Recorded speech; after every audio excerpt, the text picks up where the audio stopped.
MyT.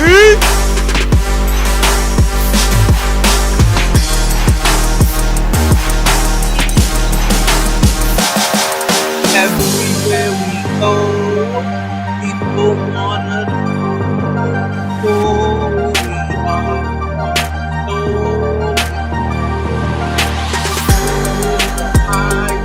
the MyT podcast. Everywhere we go, people wanna know this is the MyT Sports Podcast. Good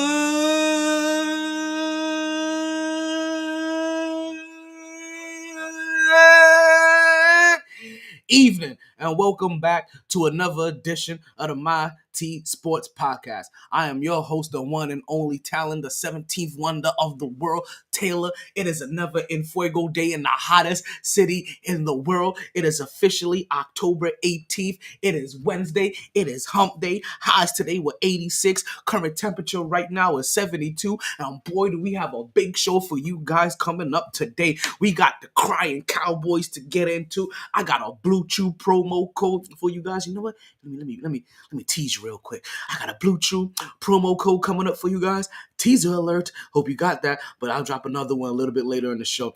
Right? We got the cheesecaked up story we want to get into. I don't know if you guys heard about that. There's a cheesecake story that we got to get into. Yo, sis. I wish my sis was around. The moment I see her, I'm gonna tell her to call in so we could talk about this cheesecaked up story, right? We got the hard and holdout to get into. We got the birthday shout outs, as you know, coming up at the top of the podcast. You know anybody that got a birthday today, you go ahead and you get them tagged into the show. You start tagging them, right? You start atting them. You let them know, hey, yo, like, well, put their name in there so I can shout them out. But you also at them so they know they need to come in and listen for their birthday shout out, right? We got that coming up, right? At the tip of the top of the show. The tip of the, oh my people, right? We got the Liberty facing elimination, or we'll talk about that a little bit later. We got the ALCS and the NLCS that we have to get into because we just have to be responsible sports people, right? Right, and also we have more rants that we have to get into as well. We have all that Thursday night football. Don't forget about that. I mean, we got the Knicks on today. Listen, when I say and more, there was a whole lot and more in store. We have all that and more coming up next right here on the MyT Sports Podcast. But you know what we say, regardless of the time and regardless of the weather, you play to win the game. Hello? It's always a good time to talk some sports. So,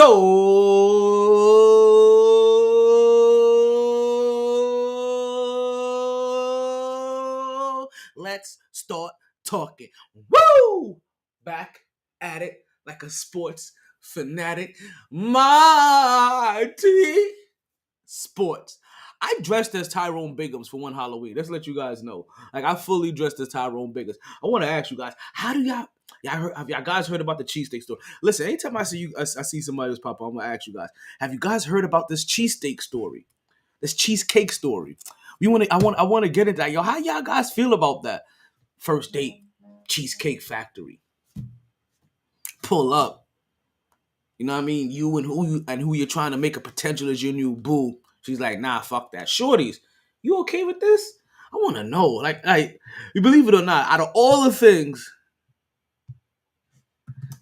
that I want to know, I think this is what I want to know the most. Let's go ahead and is the cheese? We gonna pin this question. Now let's see what happens.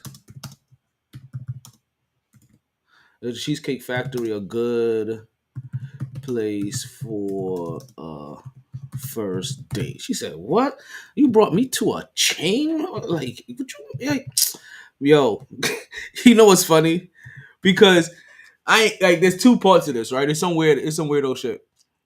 Because, and I'm telling you, we're gonna go over this, but I'm too fascinated right now not to jump right into it. Is this our first topic of the day?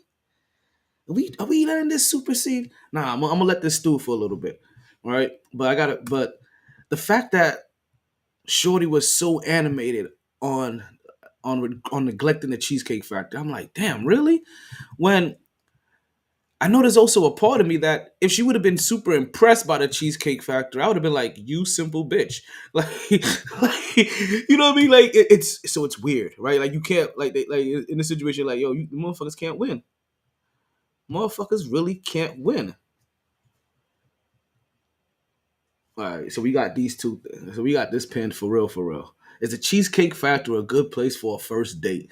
Like, call in, let me know. You know, can I edit this? Yeah, let's edit this. Let's edit this. Let's edit this.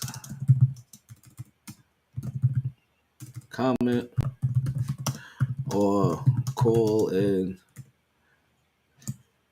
and let me know.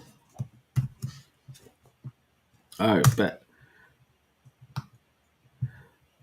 Listen, that's gonna be our hot topic. That's gonna be our MyT topic of the day. So we gonna underline that topic. We gonna see how you guys like it. We gonna see how it flows. We gonna let's see. Read only.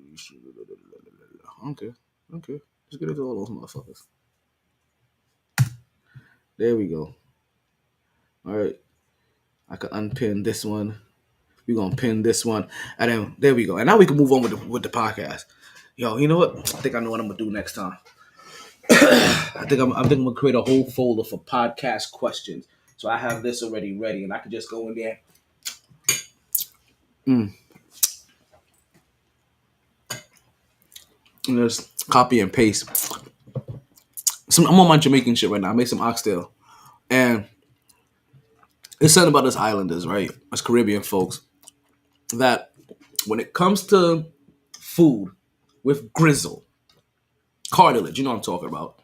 I swear to God, like we eat that cartilage, like we eat that grizzle, like it can actually replace cartilage. I don't want to know, like, has that not been found out that if you eat enough cartilage, then you can start replacing the own cartilage? Because yo, motherfucker, tearing up the cartilage in some motherfuckers. But I got some oxtail. I got my 2 remaining bones soaking in the gravy.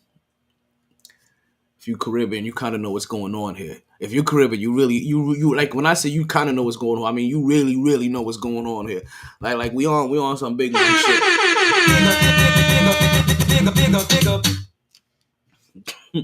like like we like when you say that to say that you're really in the shits. Like that is it right there. Like just to have bones and gravy.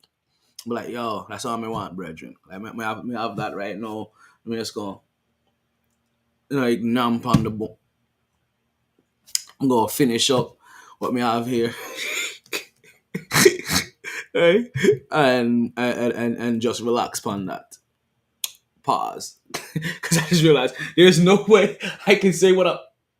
Hey yo, what I'm trying to say without it not sounding a little sus. But let's go ahead and move. Let's go ahead and move right on and get into our birthday shout outs because you know what we do here on the Mighty Sports Podcast. We like to give a birthday shout outs to everybody had a birthday since the last time that we was on the air. Hey yo, DJ Mighty, yo, drop that beat for me.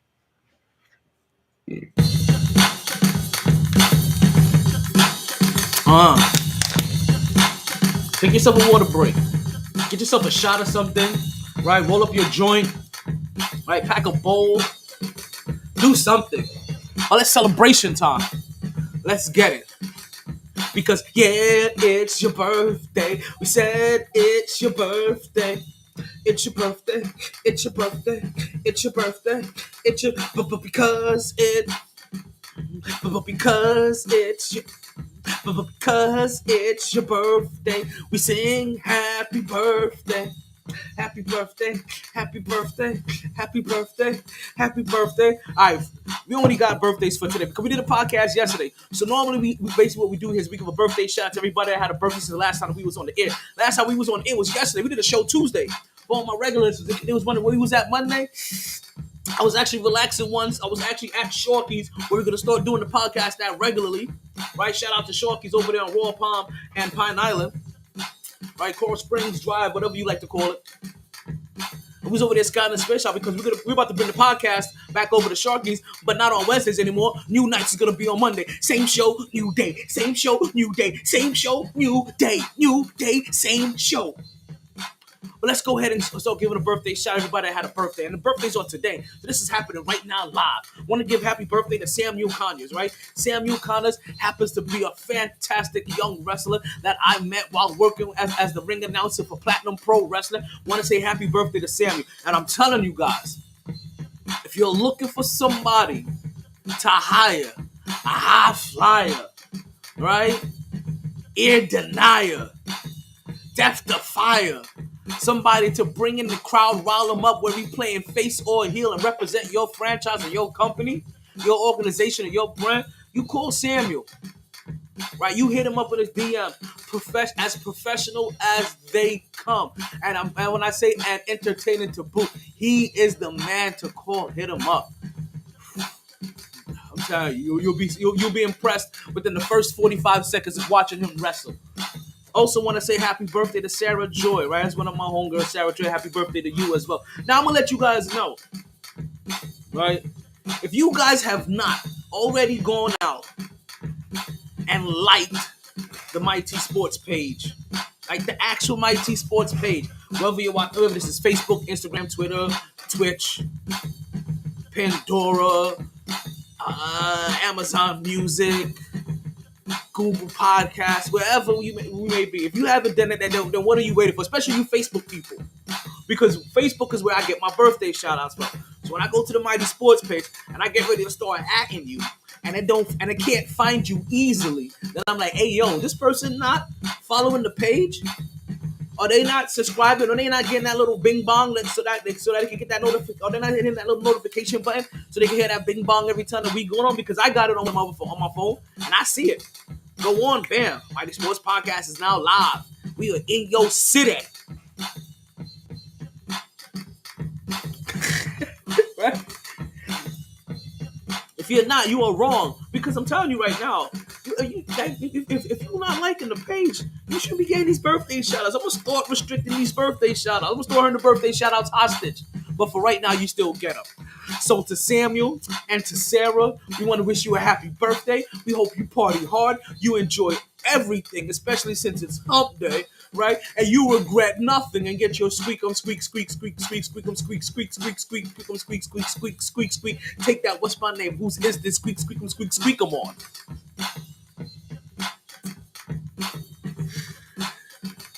Oh man, birthday shout outs. You gotta love them. I like to start off every single podcast with a birthday shout out. Right? We really do. It helps bring the energy in here, right? Right? It helps bring the energy up, right? So, good. It's not on repeat. Let's get into our first topic of the day. Like that's what we need to do next. Let's get into our first topic of the day. All right, because our first topic of the day is a major one. First of all, things first. I mentioned this in the opening. Well, I mentioned a little bit of everything in the opening. But you guys should know where I'm going to go as a New Yorker. Automatically, I got to go talk about the Brooklyn Nets. Sorry, New York Liberty. They play in the Barclays Center. And it's a recent move. Like I had the image of the court in my head. All right, well, that's what popped up. But we have the New York Liberty, folks. New York Liberty are currently playing in the WNBA championship. They are down 2-1. They won their last game 80. Can't remember that damn score. But they won their last game to stave off elimination, right? Forcing this to a game 4. And again, they're in a must-win situation.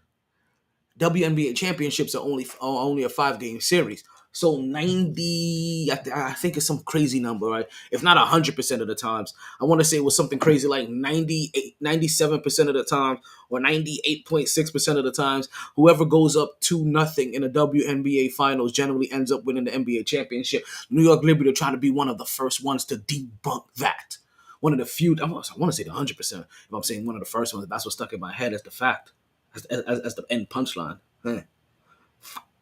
But one of the few ones to debunk that. I want to say first, Jeff. I have to go back and research that. Because I didn't write it down. I just heard it and I was like, ooh.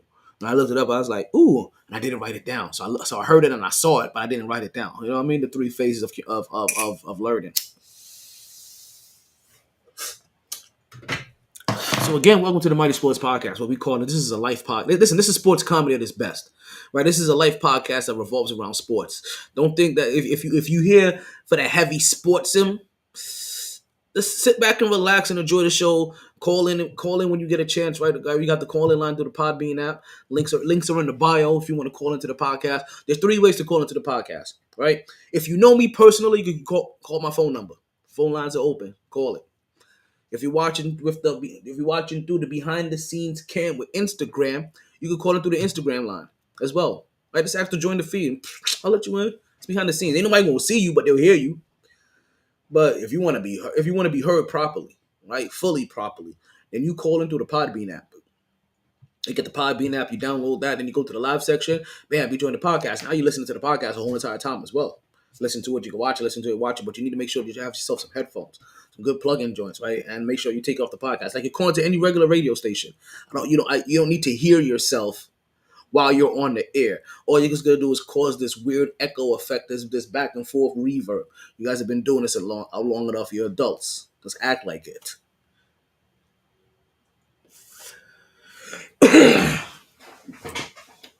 Now, what the New York Liberty need to act like, because this is an elimination game. They won game 3, and they were up the majority of this game, even up by double digits at one point in time. But the Las Vegas Aces have rallied back. The current score right now is 60-58, with 6 minutes and 22 seconds left to go in regulation. We are in the 4th quarter. This is crunch time, and I haven't seen yet, right? I don't see her score yet, but the shots that I've seen Sabrina take, it looked like she is continuing to struggle. And no call made. It looked like Stewie got fouled while trying to take a shot in the lane, and there was a no call. And these are going to be some early growing pains.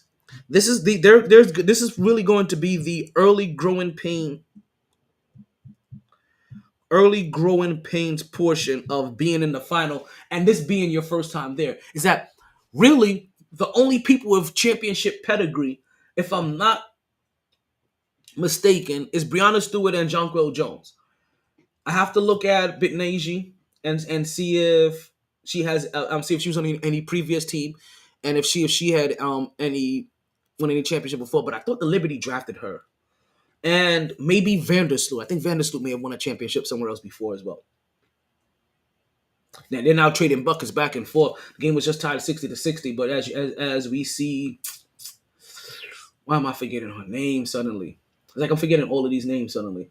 But the MVP runner-up, she ends up getting an easy basket inside to put the Aces back up by 2, and Vandersloot gets wide open on a back screen.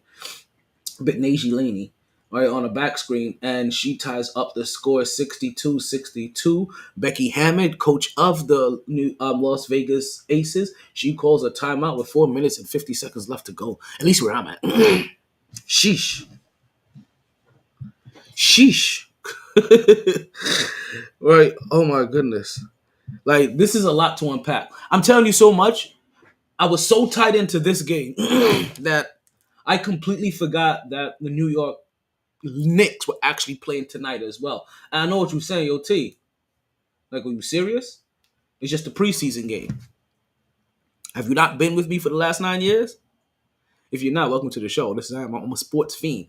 Like, you understand, if you've been with me for 9 years on this podcast, you knew me when I was still rocking a Caesar. Just think about that. You seen, as I'm looking, as I speak of the years, and then I'm looking at myself in the camera, right? I'm seeing the hair flowing, looking all luxurious and shit. You know what I mean? Look at that. Like, you remember when it was short and spiky, and then it was kind of half long and awkward. Like, cause when you're growing your hair out, there are some awkward stages. I ain't gonna lie. Like, when it's short, it got some real sex appeal when it's first fresh and short, and it starts to grow out a little bit, get a little bit spiky.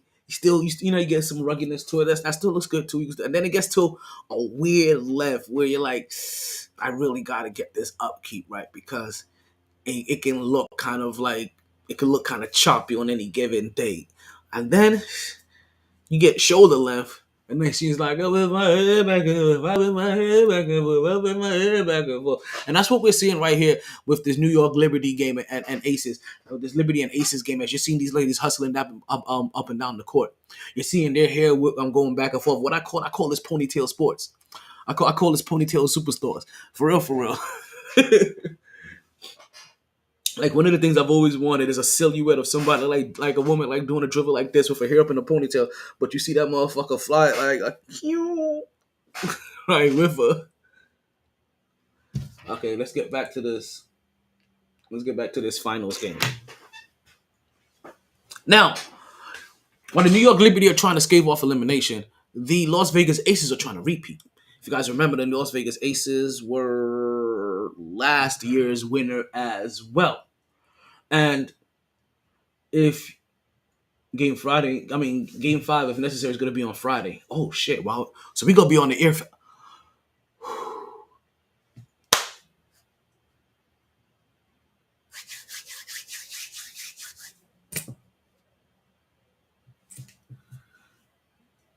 Alrighty.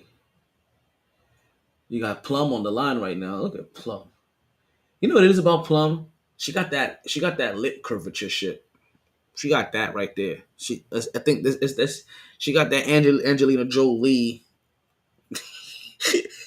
like right there. I think that's what helps give her some of that sex appeal. But because she's sexy, like she is sexy for real.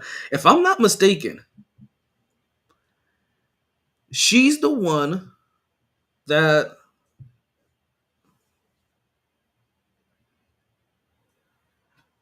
checked Andrew Iguodala where he was like, "Yo, number 10, I see you." What's her, I don't even know her number. Let me see if I can find her number. If I can find her, yeah, number 10. He's like, "Yo, number 10, I see you."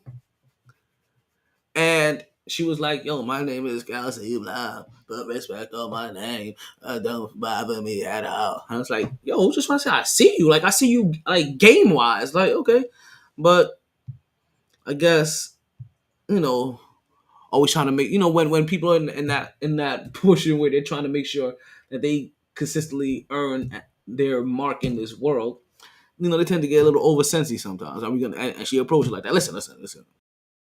We are guilty of that too sometimes. So so I don't wanna just put it on one part. And like everybody could be kind of guilty of that. Currently, right now, the score is 64-62, 2 minutes and 57 seconds left to go. Aces are up. Oh, man. This is tough. Like, because this is elimination. Like, last game was a little bit easier because we were up and had a sizable lead late and was comfortable. You could be like, okay, I could be nervy, but I can still be a little comfy here. This one's the complete opposite. Like this game is back and forth. Right now, the Aces have the go-ahead bucket possession consistently, so they're the one that keep breaking away from us. So we're kind of chasing, and it's getting later early. So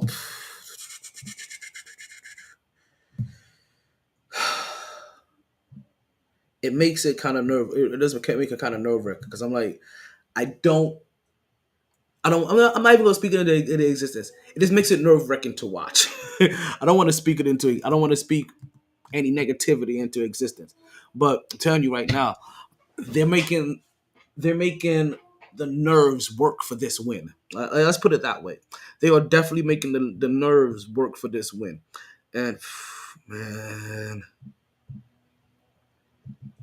I don't want to be here sitting on nerves while I'm trying to talk about this, but both of these teams are trying to get respect. Try to get a big level of respect on their name. As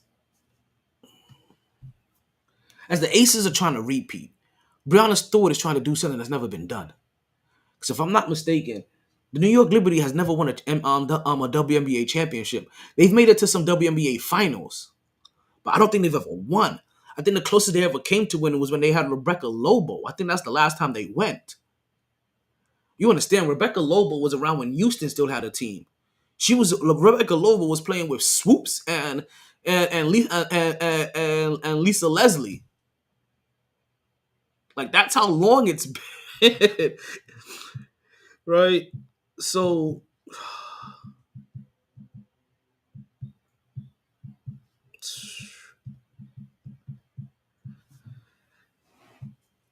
there's a there's that level of greatness that you have. And listen, big shout out, big shout out to the New York crowd, right?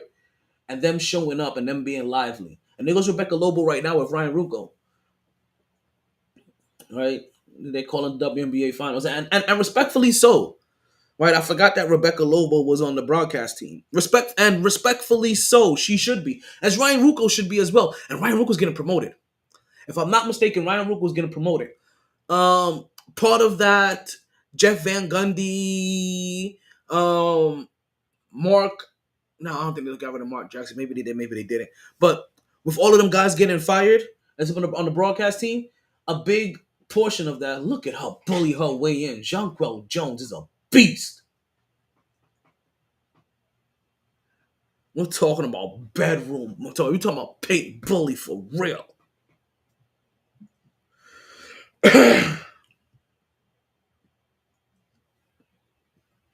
But damn it, see, they can't stop them from scoring. That's the thing about it. Right now, this is exchanging buckets, do the right things to bring.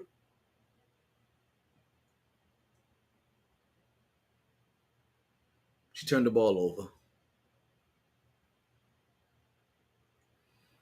Sabrina Ionescu, I'm not gonna lie, it's killing me. Like I said, the greatness that Las Vegas is going for is that they trying to repeat. Now, granted, right?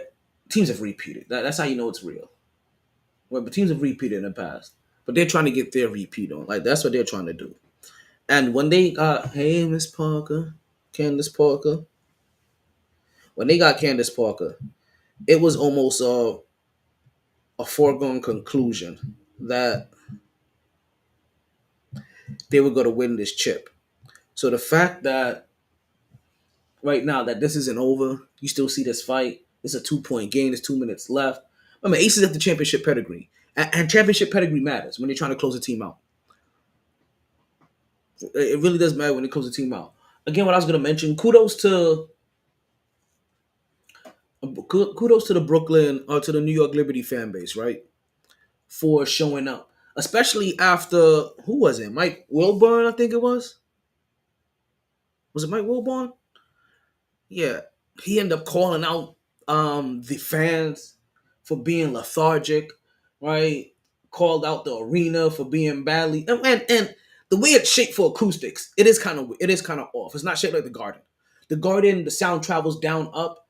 This one, another missed three, which they weren't taking threes before. For a long time as they were trading baskets, they didn't take a three. They took a three here. That shows that was a desperation three.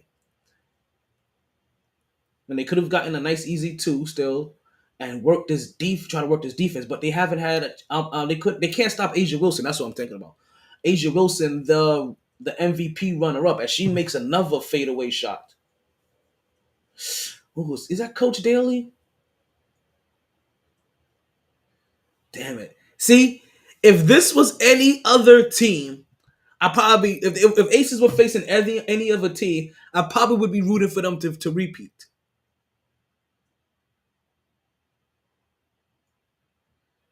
But right now, it's looking like I'm gonna have to root for getting revenge in next year's championship. It sucks. Like it really does suck to watch my Liberty have to go through this right now. My eyes are starting to hurt. I'm telling you right now. This light may be too bright. How we looking? Yeah, I'm looking kind of shiny, ain't I?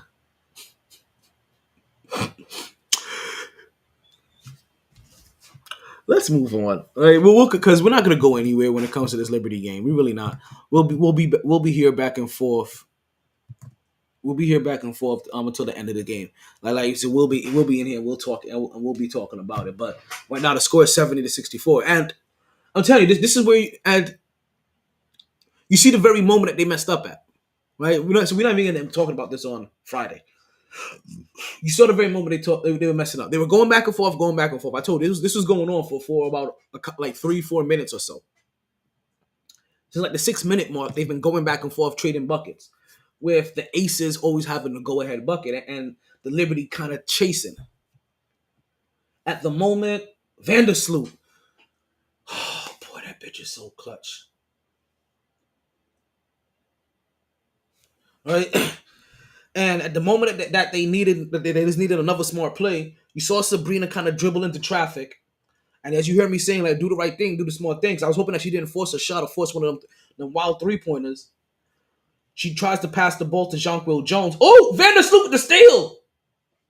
She's running. She's gunning. She finds Bitnaji. She takes the ball back up. Vandersloot at the top of the key. Gets it over to Sabrina. 45 seconds left to go. Sabrina goes in. She gets fouled at the free throw line. She makes that shot. It's a 1-point game. 41.7 seconds left to go.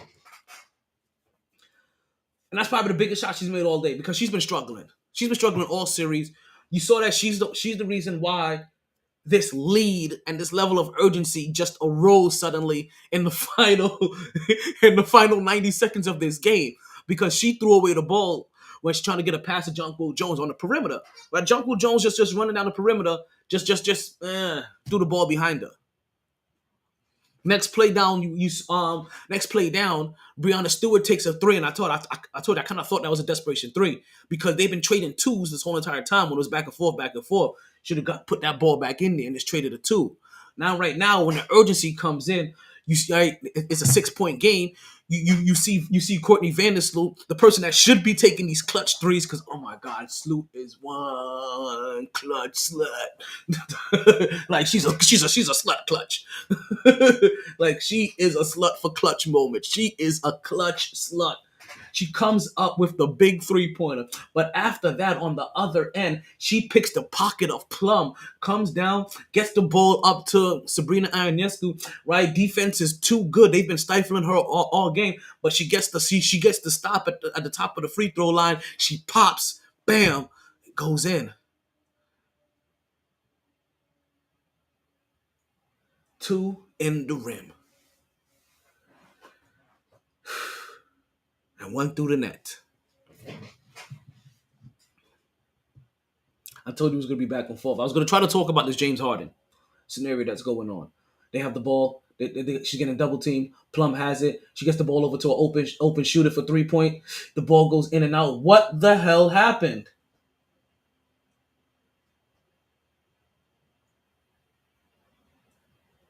Roger Goodell's given a contract extension 2027.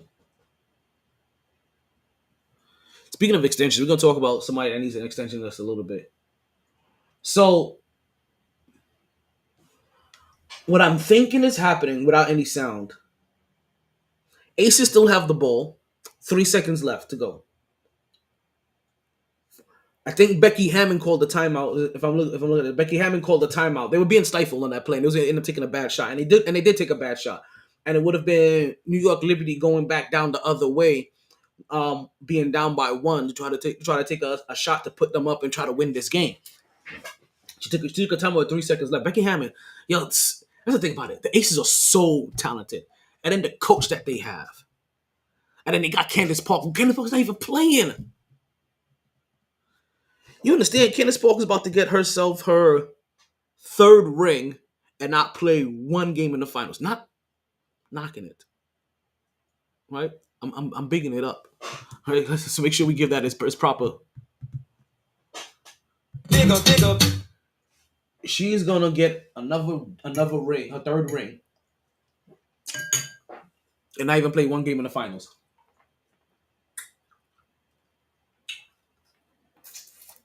And while she didn't contribute to them, not contribute to them winning if they do, she definitely contributed to getting here. I don't even know if she played a game in the playoffs. She's been gone for a minute. Let's go ahead and put this back up and prepare when we decide to do our next video. We got like 20 seconds left to go. 3 seconds left in this possession. Oh, they tried to get one at the rim, and they blocked her. Okay, They try to get a oop basically up at the rim to Aja Wilson, but she pump fakes. She gets blocked at the rim. Sabrina has the ball. It's 8 seconds left. New York Liberty take a timeout. Whew, whew. My heart's racing. It's on fire. I'm telling you this right now. My heart is on fire. Like this is some ish. I know you. I know you guys is watching this with me.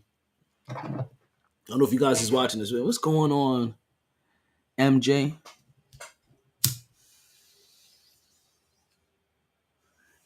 Who gets that block?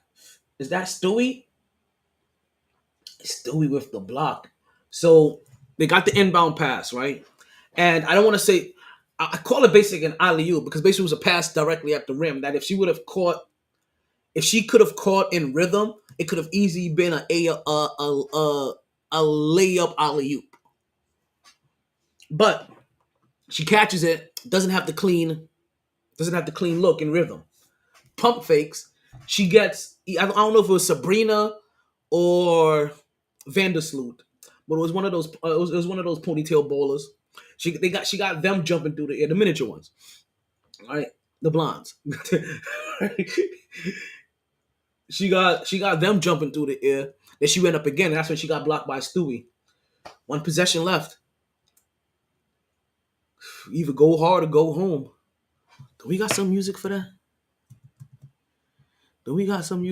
Because that's basically what this whole section should have been. This whole section or this whole segment, all right, should have been completely a go hard or go home segment. Like I messed up on that one, but let's see this inbounds. They get it to Brianna Stewart. Oh, she almost lost it. She goes right. Nope, somebody's there. She gets double team. They get double team again. Vandersloot for three. Oh my God, she airballed it.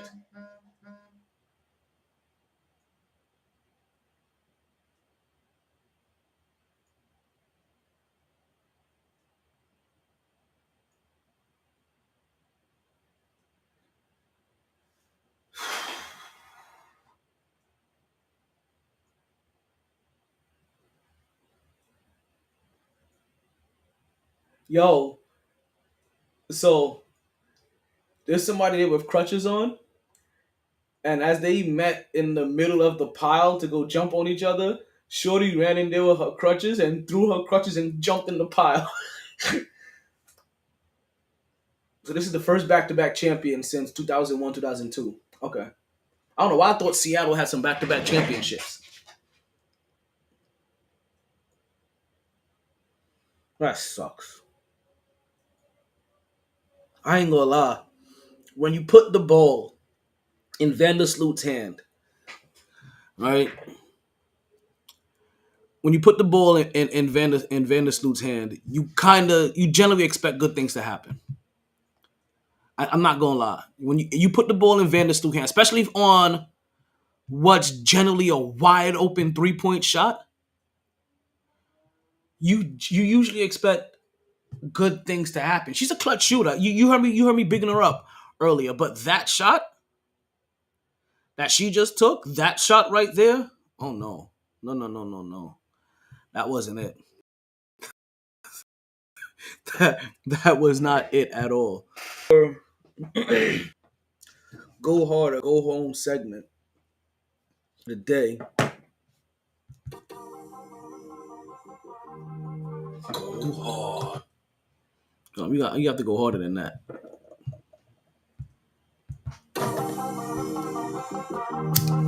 Go hard. I'm so jacked right now. Or go home. I don't know. Congratulations to the Las Vegas Aces. All right, let's give them some respect, even though I ain't my happiest about it right now. Dig up. I'm gonna tell you right now. I said this before. If they were playing any other team, I'd probably be rooting for them. They have way too many because I don't think I don't have a rival with any WNBA team.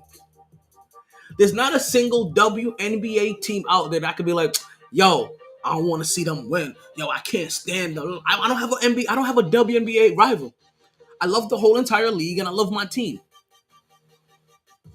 And if the Las Vegas Aces weren't going up against the New York Liberty, I'll be rooting for them to make history, because anytime you can make history in this sport, anytime you can draw eyes to greatness, right? That these women are doing out here, like I'm all for it. I'm one of the biggest advocates. But yo, let's get this. Like yo, fuck it, run a three-peat. But nah, I don't want that again. I don't want that now. I don't want that now. What I want now. Look at AJ Wilson. Talk yo shit. Yo man, I can't. Let me see if we can get this interview. I wish he could be here. I was like at home.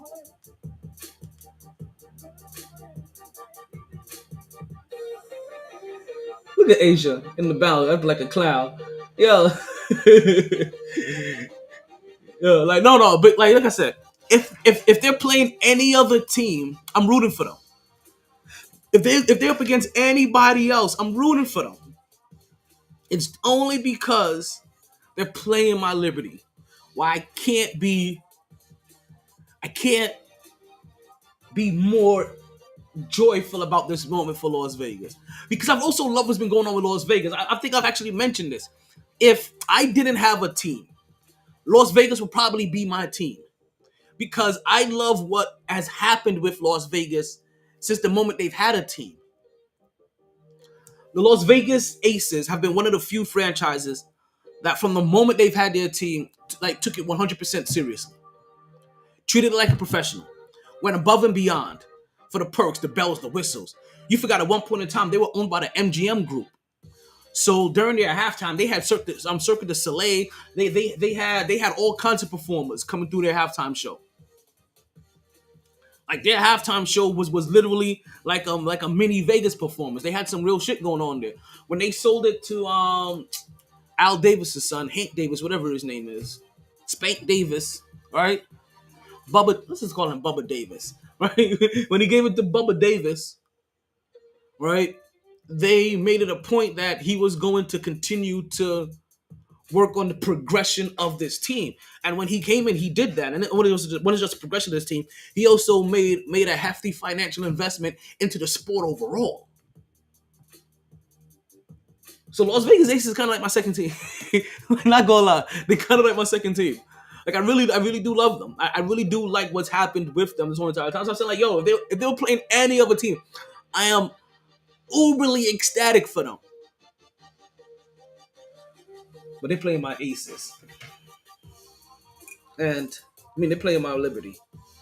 You know, you guys know I'm a New Yorker through and through. You see all that New York paraphernalia, paraphernalia in the back.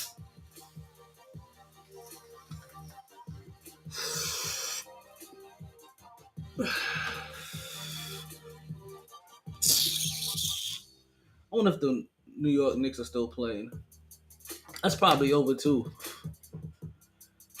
They're playing the Washington Wizards, and this is gonna be one of those opportunities for me to get an early look into. And looks like that may be over as well.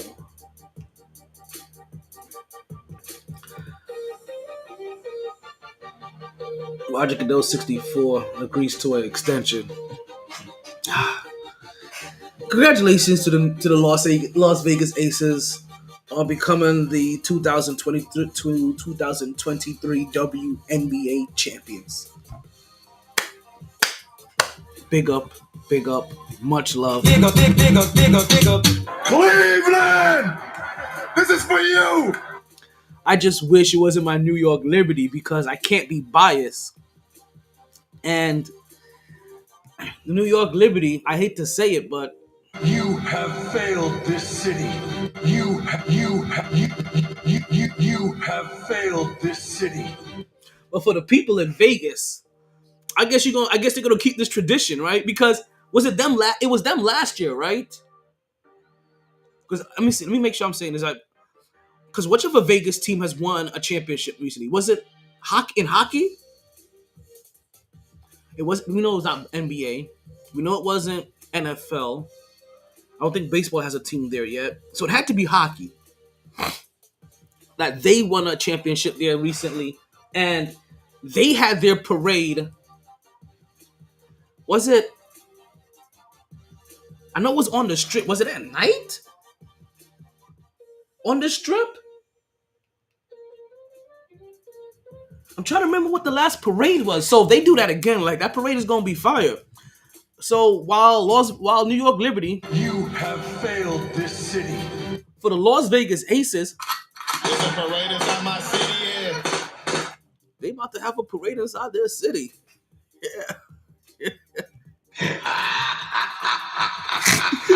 Danger, danger zone, danger, danger, danger zone. There's a parade inside.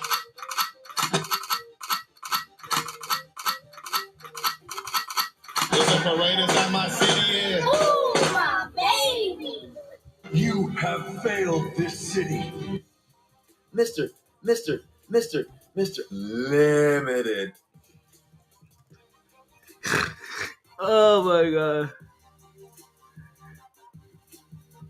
Yeah, I'm fucked up. Listen, if you come here for and there goes Bubba Davis with his fucked up haircut. Like, yo, let it go. What is like you know who he reminds me of? Jesus. The Sandler kid movie, or the movie of Sandler as a big kid that has money. I feel like that's him. But yo, but still though, now he just gotta get one on his football team and some other teams. But big up to them. I can't take it away from him. Cleveland! This is for you! All right, let's move over to the NBA, right? We'll stay in and out on this, right? Don't forget the phone lines are open, comment sections are open, right? Wait, who's over there? Oh, let's see. Oh, let's see. You have a stuttering problem. You say like more than my daughter. Probably does. What's going on, MJ? Welcome to the podcast. Thank you for listening. I saw you was in here early and you bounced. Appreciate you.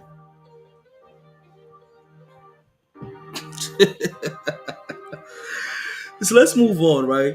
Because we'll be back and forth with this Liberty. We'll be back and forth with the Liberty because I have the Liberty. We'll be back and forth with the Aces as they celebrate their championship. This one hurts, but I look forward to the Liberty being back. That's probably the only thing about this is that I look forward to the Liberty growing from this, realizing what their shortcomings were, and trying to bounce back and come back next year because Sabrina looked bad. Sabrina looked like this was her first time on this was her first time on the show. She looked like this was her first rodeo. Nah, they're not pulling a straight Kobe. They're gonna be stopped. Listen, you're right. They're gonna pull the Kobe with Shaq the second time around. No, Kobe with Paul Gasol. That's the Kobe they're gonna pull. They're gonna repeat. They're not gonna three-peat. They're gonna pull the Kobe and Paul Gasol.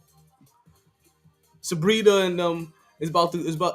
I hate to say that they're gonna be. Nah, I'm not even gonna say it. But I guess they're gonna be like the Celtics in this. Why I gotta?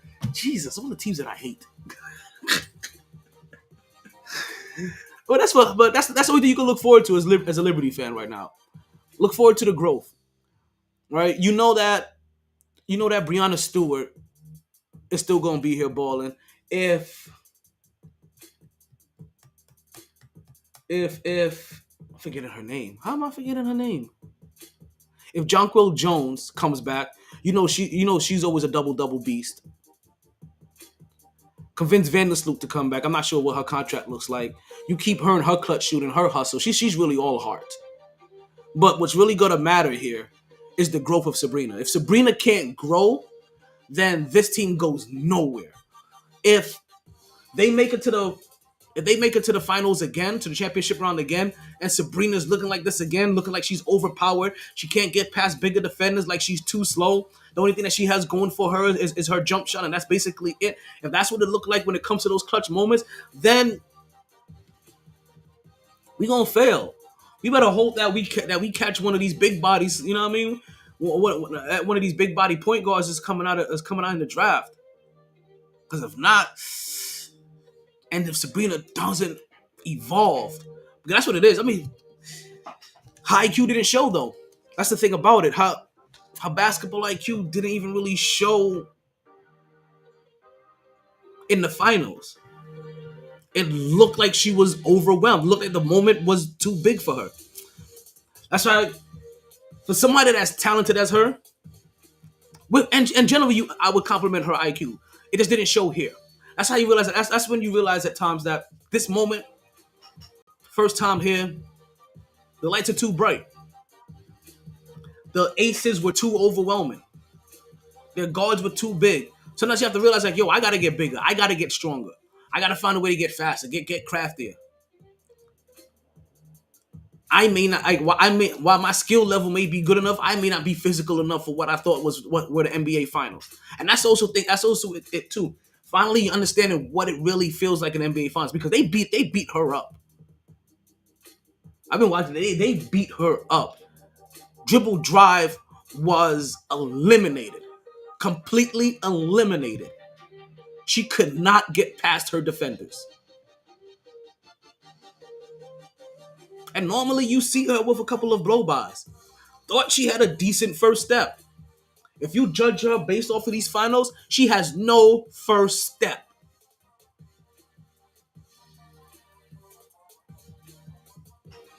But there's always next year. And there's learning. And there's the growth process. And there's a lot of young players here. There's a lot of young players here. There's been Najee Laney.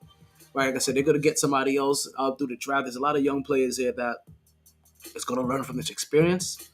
And when the next season rolls around, we'll be right back here again, watching the whole entire WNBA season for a low price of $24.99. Because if you guys don't know, their season package,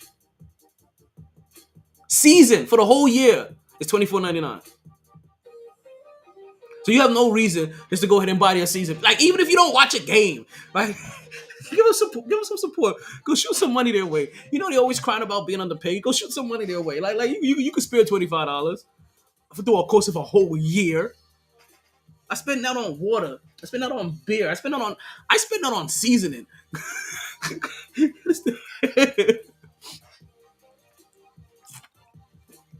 Like, there's way too many things you guys spend $25. You go give them some love. Well, you know what? There's no love at. There's no love in the city of brotherly love. As it seems that James Harden is okay. Go ahead and cut that. That James Harden is not around the facility anymore. James Harden showed up for that first media day, and it was crazy too. Remember, but since then he hasn't been heard from at all. Right? Hasn't been seen. Hasn't been at practice. Hasn't been at games. And it's crazy too, right? Because remember, after the first media day, how everybody was talking about, James Harden, he's locked in. If this is the James Harden, that we're going to get, then we're going to be good for the year. He's showing us that he wants to be here. And now they all look foolish. Either he fooled them all, or they straight up try to lie to us. Because they really made it sound like after that first media day that James Harden was there and he was locked in. Man, he was playing, he was doing this, and he looked like... And now what do we hear? James Harden is nowhere to be found. James Harden is going to be fined $2,500 every single... Is it $2,500? $25,000. Let's go with $25,000. Because I believe that he'll spend $25,000 in a strip club too. Either or, it's his strip club money. Like, it's like James Harden, basically whatever he's getting fined is strip club money. But that still leaves open this possibility. Okay, what are the Philadelphia 76ers going to do with James Harden? They're going to have to trade him. It's been said that there is constant talk, or there's talk that's continually going on with the LA Clippers. They just can't find the right package. As time continues to go on, you're going to have to assume that his beard is in better shape than he is. That is true, because we know how James Harden gets whenever he's ready, whenever he wants to leave a team. And even he poked fun at it. It's like, oh, it's time for me to get out the fat suit. Fat man.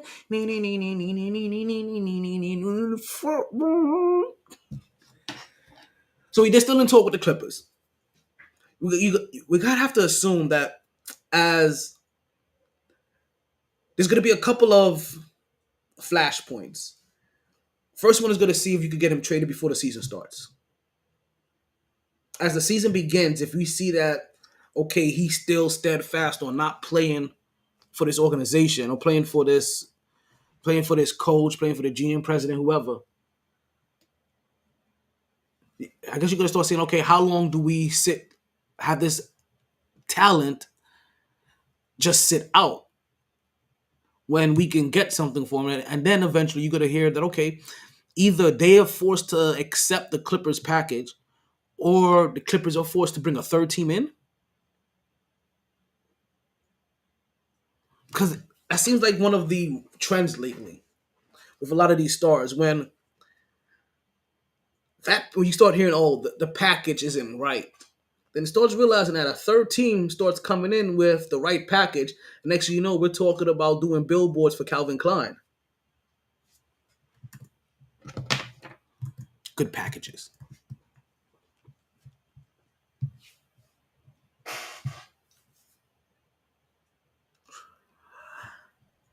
I'm still curious of who they're gonna get from the Clippers. I know I know Russell Westbrook. Russell Westbrook is an oddity to me. And you know what? I'm not even gonna say he's an oddity.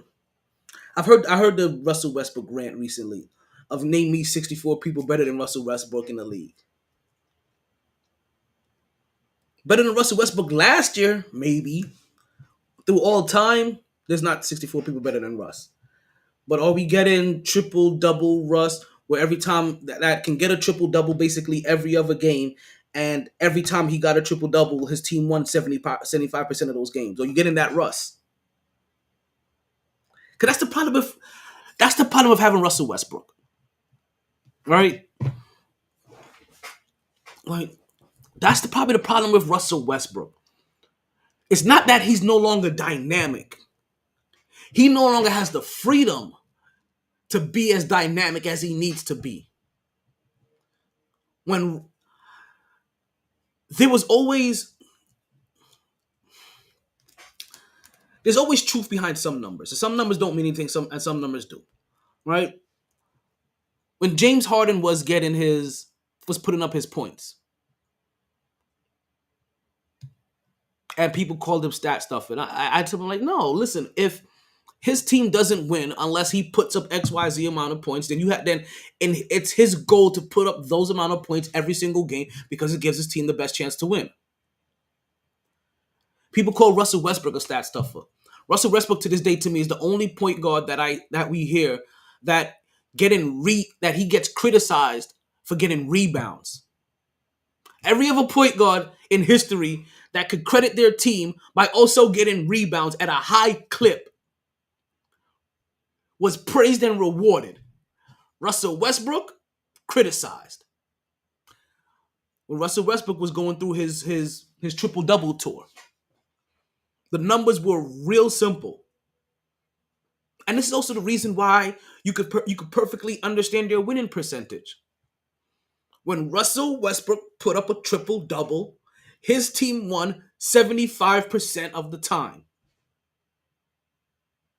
Russell Westbrook put up a triple-double 41 games. Let's call it 40. So that means based off of Russell Westbrook alone, when he puts up a triple-double, his team was winning 30 games. If he's putting up a triple double, if he's able to put up a triple double every single game, his team will win 60 games every single year. That's the Russell Westbrook effect. But what ends up happening, he only could get you about 41 of them, which means that he only could guarantee you 30 wins a season. That's what got him out of Oklahoma City, ultimately. That's the reason why you saw the lack of progress in Oklahoma City. Now when teams trade for Russ doesn't have the usage rate anymore, double guy. And if he's not getting double, he only not when he's when he got a triple double, he affected winning. He wanted a 75% clip. So if he's not getting that, then he doesn't affect winning that often. Because you know what happened in games that he didn't win, that he didn't get a triple double? They lost 70% of those games. 75% of this. So in games where Russell Westbrook doesn't have a triple double, he loses 70% of those games. And so far, every team he's been on since he left Oklahoma City, he's no longer triple-double Russ. That's really the problem of Russell Westbrook. Russell Westbrook needs enough usage and enough freedom, enough output to be a triple-double machine. And if he isn't getting that, if he isn't doing that, also if he's not effective enough, because I remember at the end they were giving him wide open shots because nobody was scared of his jumper.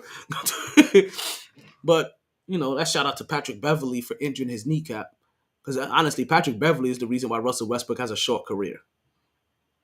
I'll never forget that. I'll never forget that rat ass move. That's why I call him Rat Beverley. We don't call him Pat Beverley. We call him Rat Beverley. So that's the thing about trying to get Russ. If you trade for Russ, I get what you're wanting, but unless you're willing to make Russ the high usage player that he used to be in Oklahoma City, then you don't have a basketball player that has enough. Let's start basketball IQ, right? And enough wit to affect the defense to be effective. So it's not that there's 64 players in the league that's better than Russ. There's 64 players in the league that's a better option right now than Russ. And that's what that list really is. You may be right. In this day and age, at 6'4", what he can do, he probably is a backup small forward. At this point in time, yeah, put him up there and call him Charles Barkley. call him Dennis Rodman. Now, Dennis Rodman wasn't 6'4", but small for his position when I'm trying to get to you guys at.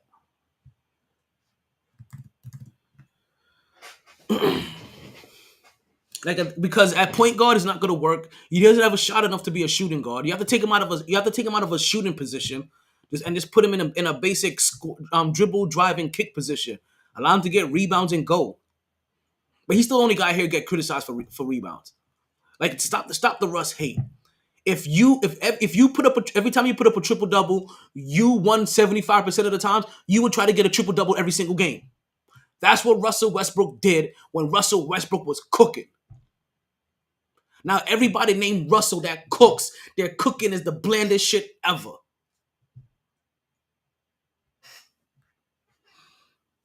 Can we get into some Knicks talk? Backdoor cuts too. Yeah, easy baskets. Cutters, runners, like anything at the rim. Because like I said, he's not a shooter. Like he'll give you a few of them every once in a while whenever he gets his confidence back. Basically, whatever happened to Russell Westbrook, wherever Russell Westbrook's 3-point confidence went, it's also the same place that Draymond Green 3-point confidence went. Because I'm going to tell you right now, if the Golden State Warriors think they're going to win another championship with Draymond Green, they're wrong. At least this version of Draymond Green. I watched Draymond Green get the Russell Westbrook effect over the last year. This wasn't even planned. This wasn't even planned on the docket for today. Just to let you guys know. I saw Draymond Green's. I mean, it's a basketball mode. That's what this is. When I saw Draymond Green get the Russell Westbrook effect, where he was wide open at the top of the key, and teams were basically in the paint playing him. Like, go ahead, shoot it. We'll wait. Dared him to. He paused, looked at them, and swung the ball. And then I remember catching a clip later on, much later down the road, right after I saw this happen. I remember I took note of this because it kind of happened all season. You saw Draymond Green passing up the three. When, if you remember, part of the thing that got him that position over David Lee, that's married to that hot ass tennis player, but former New York Knick, by the way.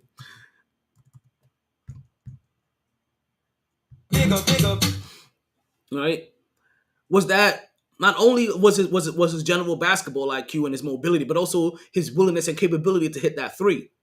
Draymond Green used to not hesitate to shoot that three, and even though he shot it at like a low to mid 30%, part of it was the fact that he was willing to take it and he could take it, and if he started making it, he can get hot and you had to respect it. Now there's no even respect for it. So now there's no more spacing. Draymond Green being on the court right now is the same thing as David Lee being on the court back in those days. It's time to replace Draymond Green. Jordan Poole was not wrong when he said, "Yo, you're an expensive $30 million backpack." Because he is. If he's no longer shooting that tray or attempting to shoot that three, then he's a liability. Then at times they have two non-scorers on the court when they have him on the court now. And that wasn't part of that deal. That wasn't part of the death squad that they used to have. Now he's part of a liability. He needs nationwide. Go back and look.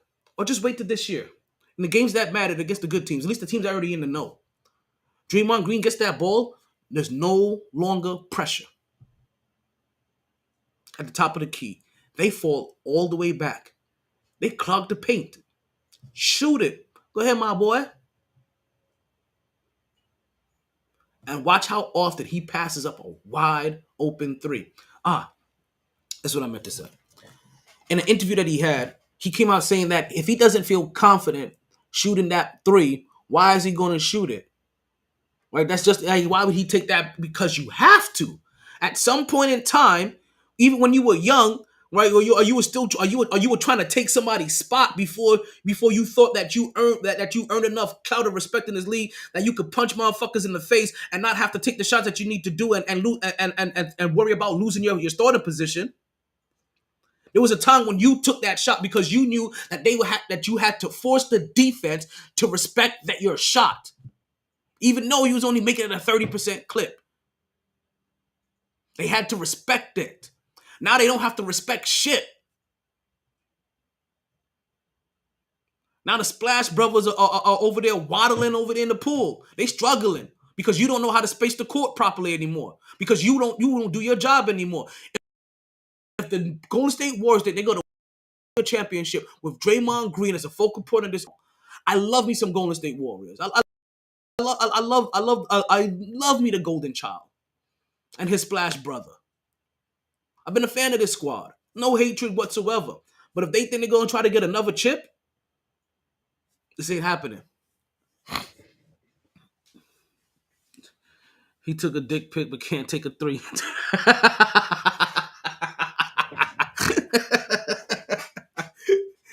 Oh my goodness. Like for real, like you can take shots at your teammates, but you can't shoot a three. Now that's really what it is. You can take shots at your teammates, but you can't shoot a three. In a team that thrives on spacing.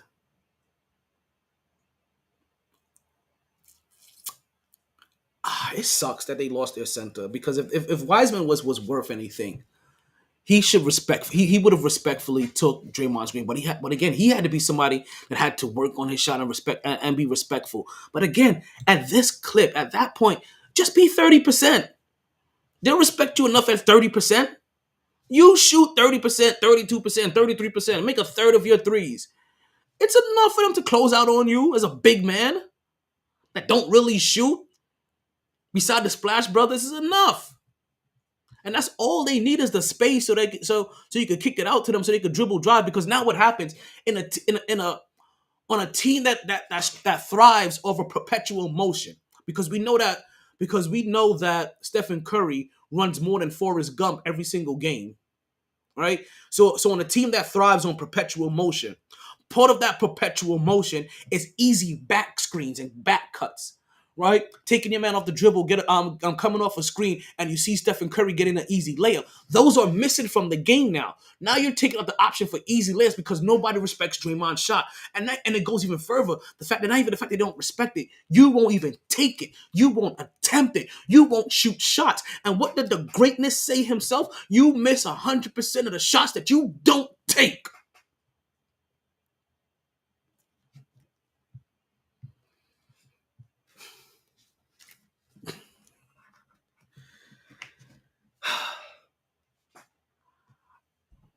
Draymond Green may become one of my new targets. Only because I see him hindering what could be another chip for Stephen Curry before he leaves the game. I believe that Stephen Curry can get another championship before he retires. I don't know if he can do it with Draymond Green as a starter on this team. Draymond Green may be on this team. As I'm seeing in the comments, he may have to be a backup center. But if he started, he no longer can be a starter. What he once did to David Lee now needs to happen to him. It's the circle of life, and nobody is above it.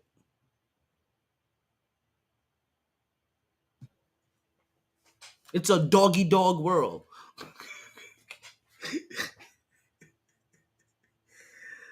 Oh, man.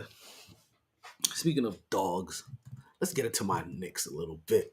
Right, let's switch gears. Get me some Knicks talk in here.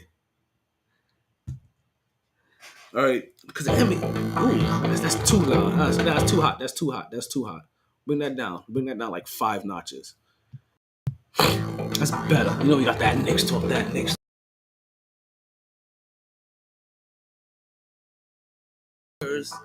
Where my knickers at? Where my knickers? Where my knickers at? Where my knickers? Where my knickers at? Where my knickers? Don't y'all go around repeating that out loud. Somebody may see you with it, and if you ain't from the right clan, you may end up getting snuffed. But we're about 1 week away. We're about 1 week away from the NBA season starting. If I'm not mistaken, New York Knicks open up their season against Boston. I should know this already. That's because I didn't really come in here to talk season opener. All right. It's the rumors that are constantly now being revolved around the Knicks. See, when I talk about the 13 coming in here, when I talked about the 13 with this Los Angeles Clippers trade, it makes me wonder, when are the Knicks going to start getting themselves involved in possibly bringing in another star or a higher level star? Superstar, I guess. Because I feel like we have 2 stars on the team right now. Right? You have 2 players that can make an all-star team. You have 2 players that can make that can make an all-NBA team. You have 2 stars on your team. I'm wondering when they're going to start making the moves to bring in that 3rd star. And as you hear about the trades coming in, you leave my Knicks alone. Right? Listen, the New York Knicks right now are a top 8 team in the NBA. They've made it. We officially made it under Tom Thibodeau. And that's who I came here to really talk about. I said this early on. Actually, I think I said this in year 1 of Tom Thibodeau's contract. I maybe even said this when we were thinking about getting Tom Thibodeau. But I know I definitely said this in the year 1 of Tom Thibodeau's contract. If Tom Thibodeau does the job that we're hoping that he needs to do, this year, this is the year right here, Tom Thibodeau needs to get a 6-year, because he had a 5-year extension. So in year 4, He needs to get a 6-year extension. He does not need to get into year 5 and allow him to be a lame duck coach. Part of it, part of my reasoning for that, very first thing I just mentioned it. You don't want him being a lame duck coach. You don't want that distraction, right?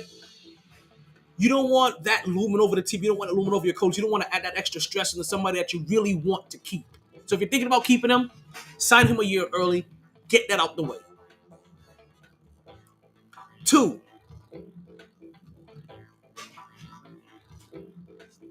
well, they were a top 8 team last year.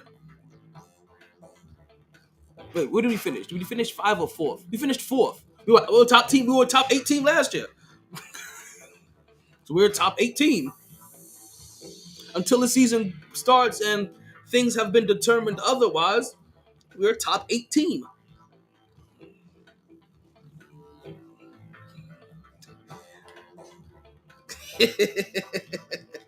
Listen, you know where you're at. We'll be back on Friday. Damn it. There won't be a Liberty game on Friday. Fuck. I don't know what I'm going to do on Friday now. What am I going to watch Friday night? Do I re-air Thursday Night Football? Do I put on one of these, the ALCS or NLCS games? You know, I haven't even talked to baseball. Like, ugh. The Texas Bowl over here. You got Philly over there on the other side. Bryce Harper every day reminds Yankees fans that, yo, you guys didn't even call me. And I grew up wanting to be one of yous. Now I'm over here smacking dingers in Philly. Fuck you, New York. Maybe that's what we got to do as our team is out in the playoffs because they didn't see 3 years ago where this was going. Let's get back into the Knicks. Back into the Knicks.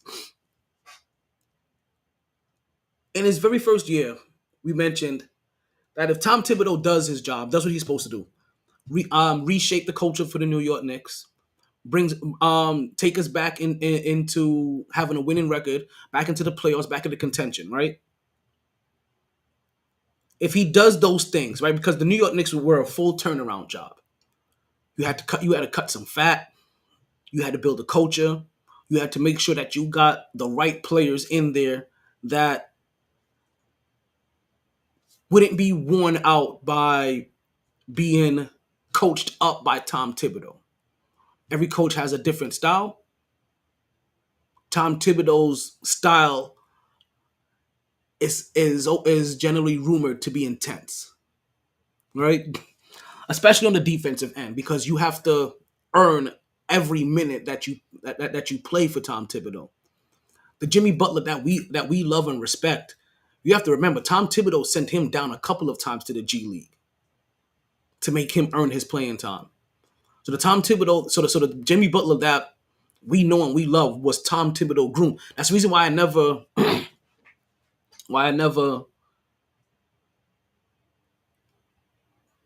understood why people say that Tom Thibodeau doesn't is only good with veteran players. Like what veteran players? What veteran players did he have that he was so great with? Because the Tom Thibodeau that you knew in Chicago, every player that was a veteran in around year 7, he helped groom up. The only young player he wasn't good with was Karl Anthony Towns. And looking at Karl Anthony Towns, do you think that was a Tom Thibodeau problem or Karl Anthony Towns problem?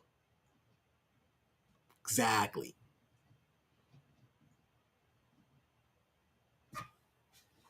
Because you haven't heard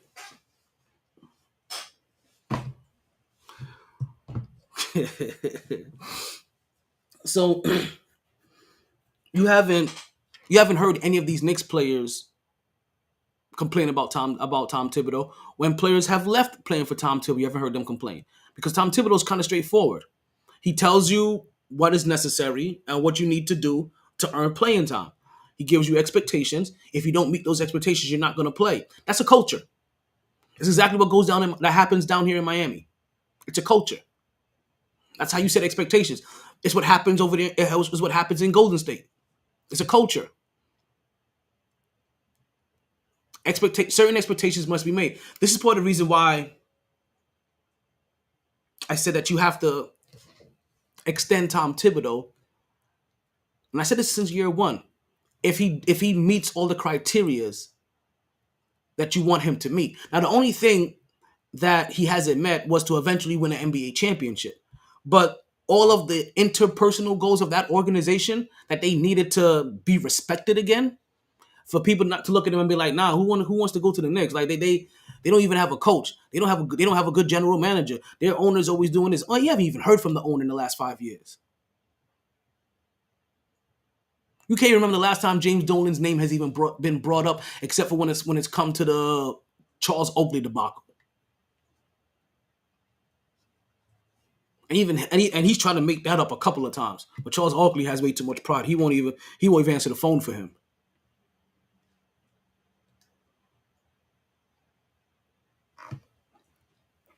Like I said, like you don't want to have Tom Thibodeau being this lame duck coach. And if you want not only the players that are there to continue to fully buy in, you don't have your coach not in a sitting around wavering in a contract year. If you're looking to get new players in, same thing. Players are going to want to know who's going to be coaching this team. And that's one thing at least players know now. And that's one thing that you have to be joyful for as well too, that when players come to play for your team, they understand what kind of team they're coming to play for. That's bigger than anything else. That's also what it means to have a culture there. That when players come into your team, they understand, oh, I'm not bigger than this coach. I can't upstage this coach. I won't upstage this coach.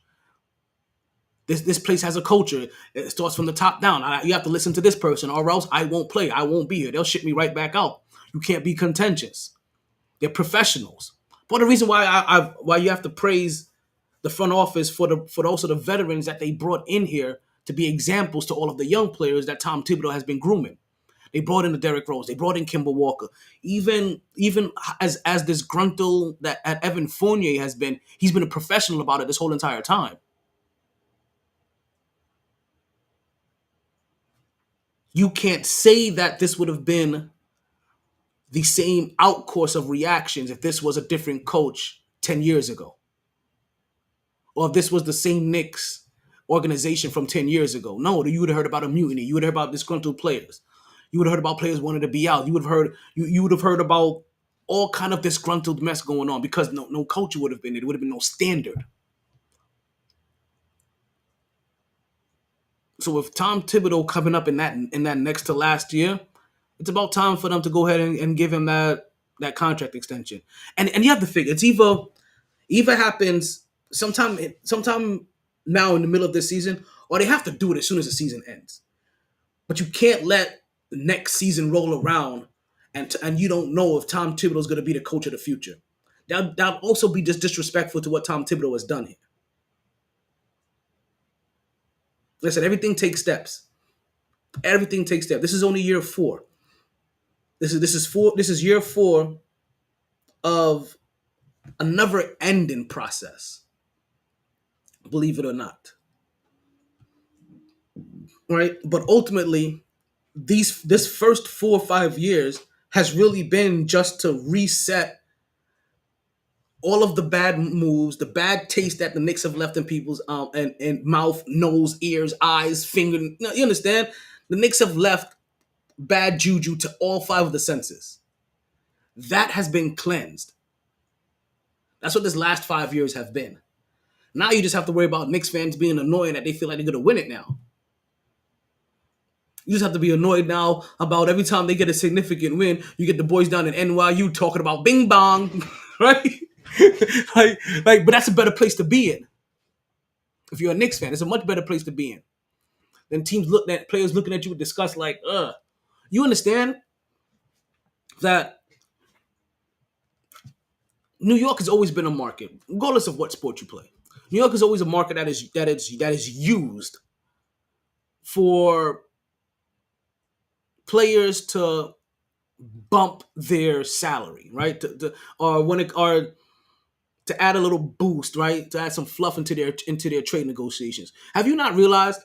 Have you not realized every single player that ever pops up on a trade market somewhere, the New York Knicks, the Brooklyn Nets, the New York Yankees, the New York Mets, the the New York Jets, the New York Giants, the New York Rangers, the Islanders, right? The you understand the Devils, their names pop up in every transaction. Oh, this player's thinking about going. Really? All these players think about coming to stop it right now. Why? But now more than ever is more believable because you positioned yourself properly. You've gotten people in influential positions that have relations with players. Leon Rose relationship used to be the agent for Joel Embiid and for Carl Anthony Towns. Recently, it's coming out that Carl Anthony Towns, right, is no longer upset with Tom Thibodeau. Right, that he realized where he was wrong and he can fuck with Tom Thibodeau. Why would he be saying that he's cool with Tom Thibodeau suddenly? Now, as a Knicks fan, what's going on, Chill Will? We got Chill Will in the room. Welcome to the podcast. You let me know when you're ready, Chill Will. We'll get you. You know, Chill Will is our senior Ohio correspondent.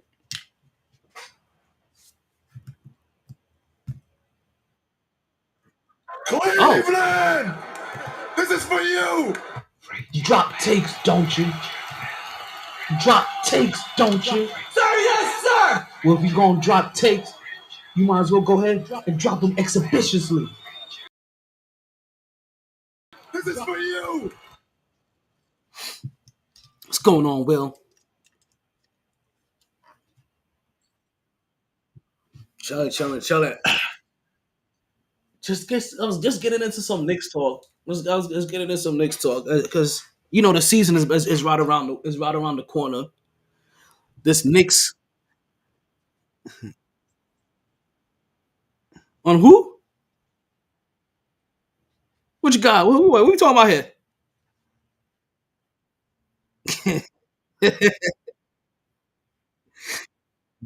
You guys got Imani Bates? Have you been watching preseason? How's he been looking?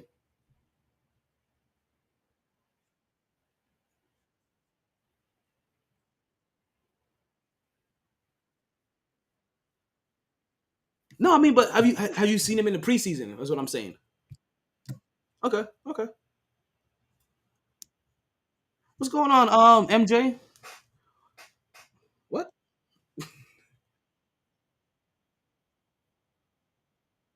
Hmm. Oh, look, we got another call. We got MJ trying to call in. MJ's has been busy in the comment section the whole time. I was wondering when MJ was going to call in. I tell you guys, the phone lines are always open. Ah,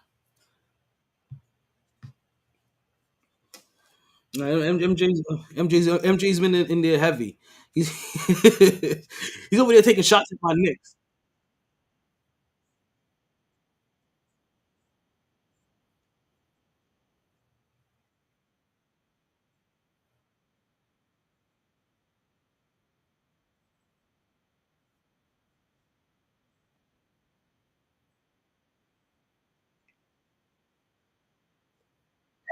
Oh,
Dang, dang, dang.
Okay.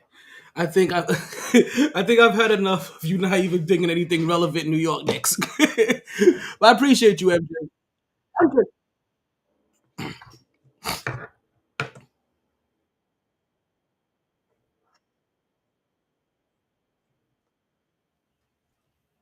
do tell.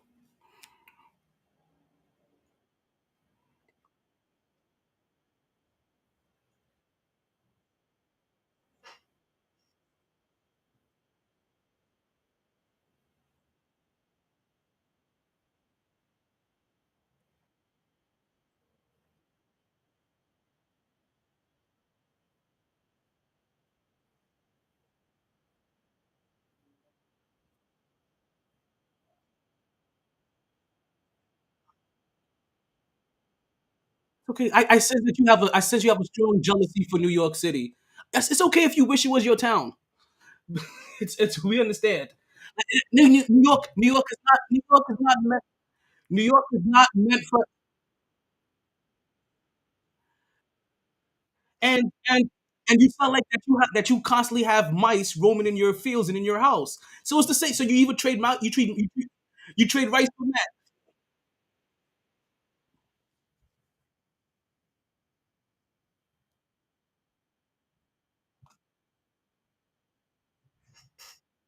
and that's where you lost us at.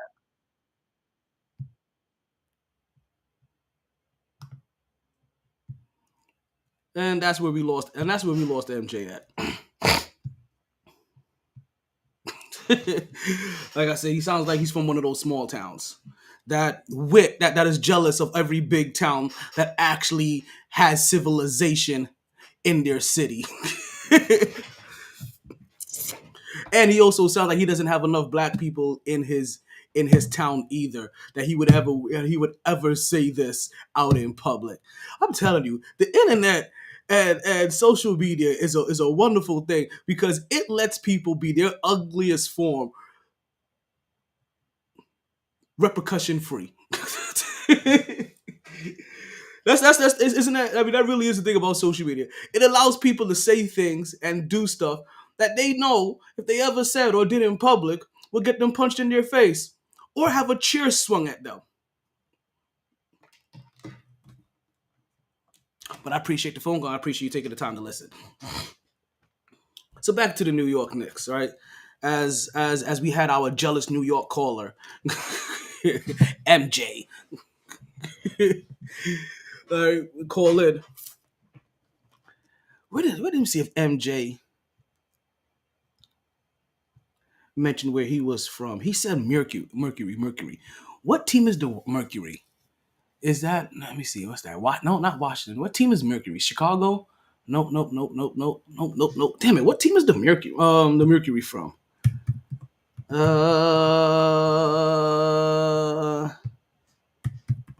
they'll give me some insight. Phoenix. Huh? It could make sense. It could make sense. I don't want to say he represents all people from that around that whole Arizona, Arizona area, but it does make sense. It does make sense. Arizona, they're not quite Texas, they're not quite Oklahoma, right? They're just miserable, and their quarterback is with Kyler. I should have played baseball Murray.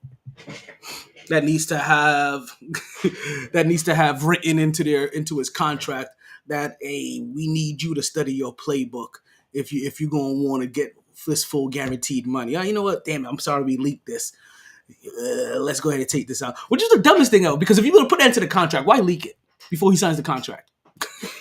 Like, why leak it before the contract is signed and inked? Just so that you get forced to have to take it out. Like, why put that in there? That never made sense to me. Because it show that you basically cave to a mediocre quarterback, and now look at you. Now look at you, trying to lose. Let me get back into my Knicks talk. All right, so New York Knicks. That's like, yeah, that was just a big ramble that you just heard.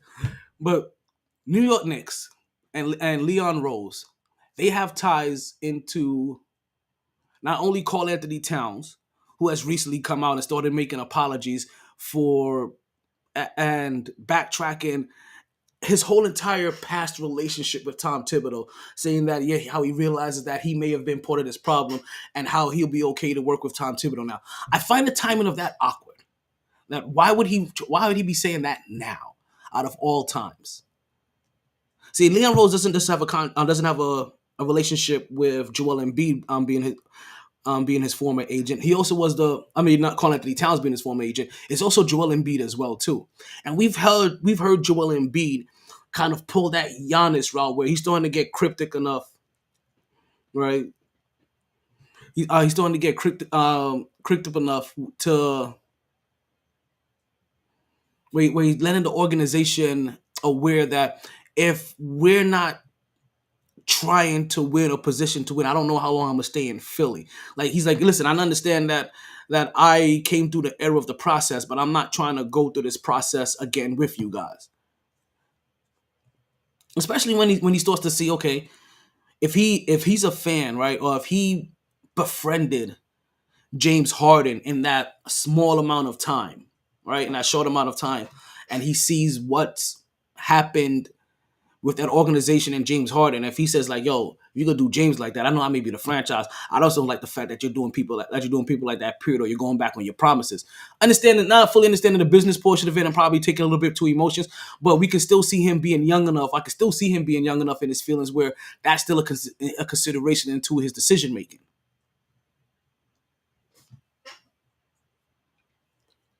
So for years now, since the Knicks have gotten Leon Rose, we've told you about names like Karl Anthony Towns and Joel Embiid and a few others as well to constantly keep an ear about, because part of the reason why the New York Knicks went the Leon Rose route was because they saw how other organizations were having success by putting former agents in their organization decision making tree, whether it be president of operation, general manager, right? They've started to put in them in those positions because they realized that after a certain amount of time, these guys had relationships with players. And again, this was also part of that whole entire image scrub, that they wanted to bring a guy in that actually had relations with players and some of the top players. And if I'm not mistaken, also Donovan Mitchell, I believe, was one of his clients as well too, if I'm not mistaken. So by getting Leon Rose, these were some of the names that they wanted. Listen, you got Jalen Brunson strictly because of the Leon Rose effect. Jalen Brunson's dad was Leon Rose's first client. And that's how you got Jalen Brunson. Now you just hope that some of these relationships could continue to foster into New York Knicks, getting that player that's above Julius Randle and above Jalen Brunson, or that difference makers, that superstar.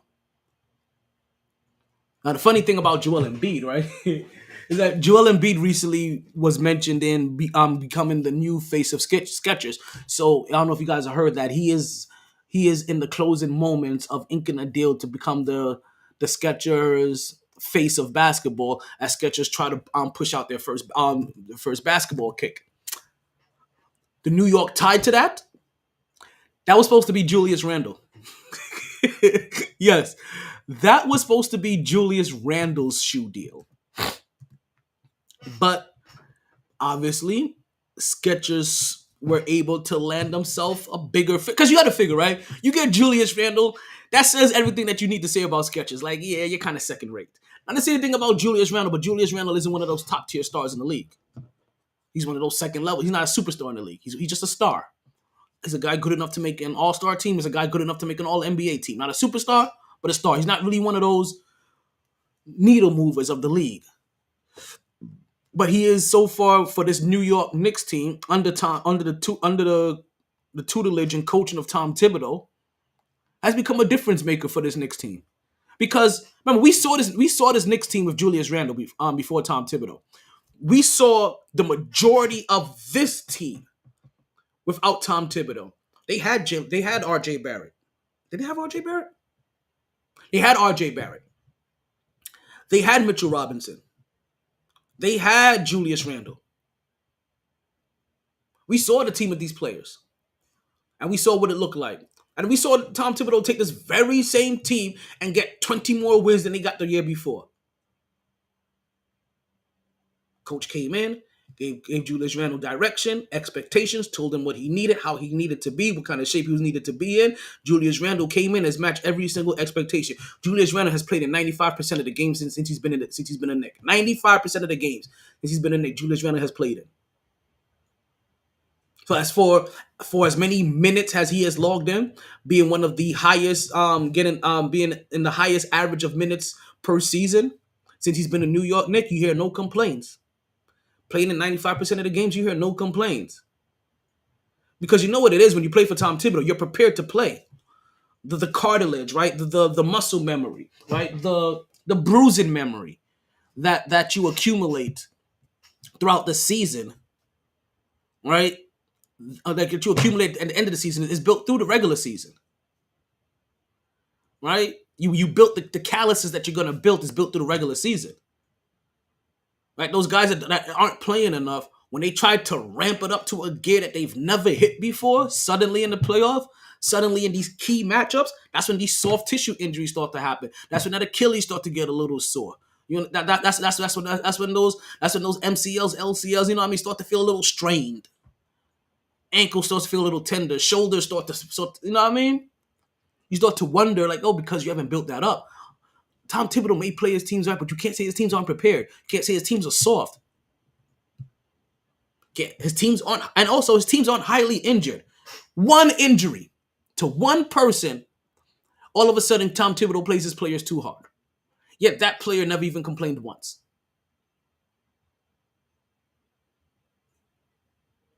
One player goes down. And that's because we really wanted to. Really, all it is, you're mad. You're still mad at Tom Thibodeau because you never got to see the full potential of Derrick Rose. So you don't like Tom Thibodeau because you're selfish about yourself. He's like, man, I never got to see Derrick Rose full vector. You know the reason I didn't get to see Derrick Rose because of Tom Thibodeau. What did Tom Thibodeau do? Man, he played them. He played them in a game with 2 minutes left when they were up by like 52 points in the game when he didn't need to play. He plays players too hard, man. Why are you playing them like that? But generally, he puts his players out. You know who wanted to play? Derrick Rose wanted to play. You know what kind of players play for Tom Thibodeau? Players that like to play basketball. If you don't like to play basketball, then guess what? Tom Thibodeau ain't for you. You know what else ain't for you, Evo? And people don't mention it. Eric Spoelstra ain't for you if you don't like to play basketball. You know it ain't for you either if you don't like to play basketball? Steve Kerr ain't for you either if you don't like to play basketball. I'm just saying. I don't hear this coming from any organizations. Expectations to play. This is the criticism that comes with New York. But you know what? I realize I may be sounding a little like Micah Parsons. Right? Let me. Speaking of Micah Parsons, all right, and I know this has nothing to do with either or, but let's check out this ALCS score real quick. Let's see what happened if they are able to. Yep. Okay, so the Houston Astros were able to come back and win this. I should say come back and win this game. Come back in the series, right? And win and finally win the game in the series. They were down 2-0 to the Texas Rangers. This game started off with the Houston Astros hot early. We talk about hot early. You see, I put players on base early in the second. You had Altuve hit a home run early as well. I think he hit a home run in the third. Right? They really came out and they pulled out every cheating method every cheating trick that they can to make sure they can get an early lead and just maintain that. So the Houston Astros end up winning this game 8-5 and the ALCS what has become the Texas Bowl. It's the Houston Astros versus the Texas Rangers. If I remember correctly, where did I have this up at? Is it this one? No, that's the old one. It's probably this one. In the NLCS, currently right now, the Philadelphia Phillies are up on the Diamondbacks 2-0 as well. Their next game is tomorrow at 5. 5? Jesus. Like, this is why these games get no damn ratings. Watching the game at 5. The game's going to be at 5. And so far, we've seen Bryce Harper look masterful. This is why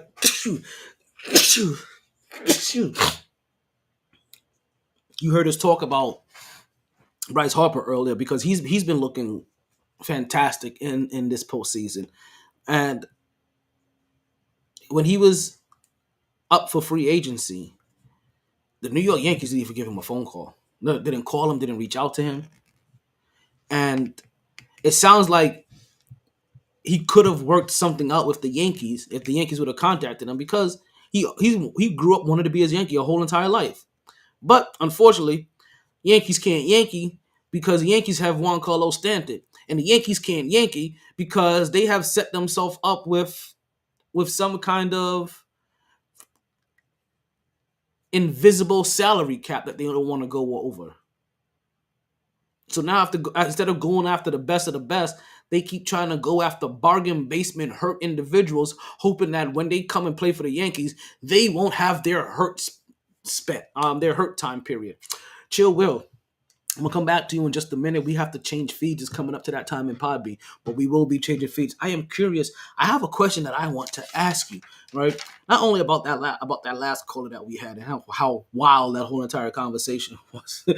As I was letting him go on about his rant, and I was like, yeah, he's not. I don't know where he's going. This is just feeling a little too far. Right, but we're gonna be back in just a moment. For you, for everybody else, we're gonna give you guys a little commercial, something for you guys to rest your head on, relax for a little bit as we leave. We reset the call-in line for everybody that's on the call-in online through Podbean. This is why we keep telling you guys to call in. As you guys can hear, we got some crazy shit that comes in. Yeah, we can't control who calls in. This ain't like regular radio where like, hey, you get the screen callers before. Nah, you just gotta kind of like let's let them on and see what happens. And this is what happens. But until we come back and continue what's happening, this is for you. They didn't join this team to win championships or become famous. They joined because there is important work to be done, and only some able to do it. They are brighter, better educated, led, and equipped than any team in history. They are doctors, lawyers, engineers, technologists, and combat troops, all prepared for whatever comes their way. You'll find them where the lights don't flash, and the only contract they sign is with themselves and their country. One day, they may be asked what they did to make a difference in this world, and they can respond, I became a soldier.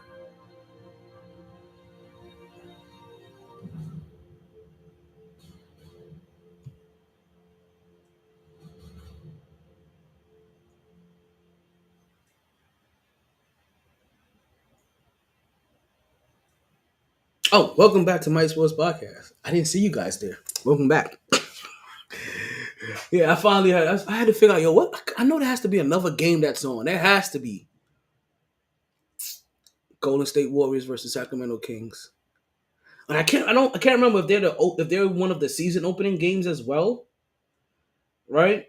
Because I think the season opening game is the season opening day is all West Coast. If I'm not mistaken, we get the Golden State Warriors versus Sacramento, and I think the other game is going to be LA.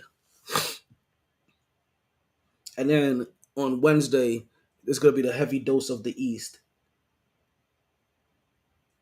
And everybody else, for the most part. Wednesday is going to be that day. There's going to be like 10 games on.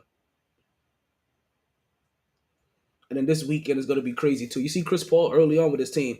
The dribble drive, get past his man, gets it out to Wiggins. Wiggins gets into the mid-range, gets it off the backboard. Easy too. It's crazy. Out of all the teams you've seen Chris Paul on, out of all the uniforms you've seen Chris Paul in, this may be the weirdest of them all. It's like Shaq in his Phoenix and Boston days. Like, by the time he got to Phoenix and Boston, you're just like, what's Shaq doing? Where's he at now? Huh? Okay.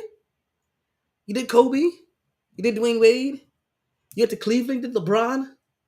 Now, where are you at? Phoenix. For what? Boston? What? Why? But it is what it is. All right, Chris Paul is with the Golden State Warriors, and I forget about that sometimes. And we know how I feel about Chris Paul too. He's another he's another feel in the clutch kind of guy, right? He can't come through in the moments that it matters the most. And the thing about it, right? I already told you guys, they're not gonna win as long as they have Draymond Green. So when they don't win with Chris Paul on the team, Chris Paul's gonna catch all that shrapnel. I'm telling you right now, Chris Paul is gonna be the crash dummy. He's taking all of the blows. He's gonna be the team because obviously he's not their own. He's gonna be the team that fan base turns on first, obviously. But I wonder who's gonna get the blame in the national media when when the Golden State Warriors aren't successful. I wonder if they're going to properly place blame where it should be, and that is the poorest play of Draymond Green. Because Draymond Green is going to be one of those guys, they're going to have to look into his plus and minus. They're going to have to look into his advanced analytics, honestly, to show how inefficient he is now these days. Because he's never been a high volume stat getter. But what he used to be at one point in time was one of the triple double leaders in this league. He's not even that anymore. He's not even one of the double leaders in this league. Yeah.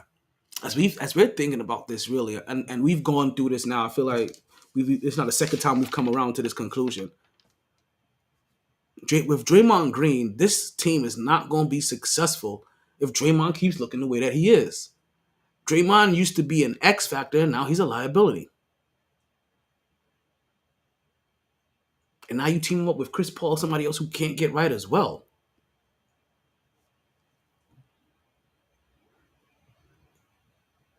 I don't know. This isn't gonna end up the way that the Golden State Warriors wanted to end. And I'm one of those individuals that they're not my team, but I wouldn't mind seeing Steph get another ring before his time is. Actually, I wouldn't mind Steph getting 2 more rings, to be honest with you. Like that is actually like big facts. But I wouldn't mind seeing him get another one. And I don't know. This is going to be it. Also, right, back on our New York shit, right? Recently, I think it was today during the Washington game. You had a couple of the Knicks alumni and popping through. They gave them a little respect, a few homage. And as we talk about Chris Paul being on all the teams that he's been on, it's funny. I just realized that the 3 players that they announced today, 2 of them have jumped on at least 4 or 5 different teams. So they recognized Nate Robinson, the greatest slam dunker in slam dunk history, the only person to win the slam dunk contest 3 different times. Your own jumping over Superman, nasty Nate Robinson. They had him out there. Then they had Meta World Peace out there as well, too. And that was the one that made me laugh. Right? That's what made me laugh a while ago. I just thought about Meta World Peace and all the different teams he's been on. Right? Houston, LA, Indy, New York. Was he on Detroit? No, not Detroit. Detroit who he had his beef with.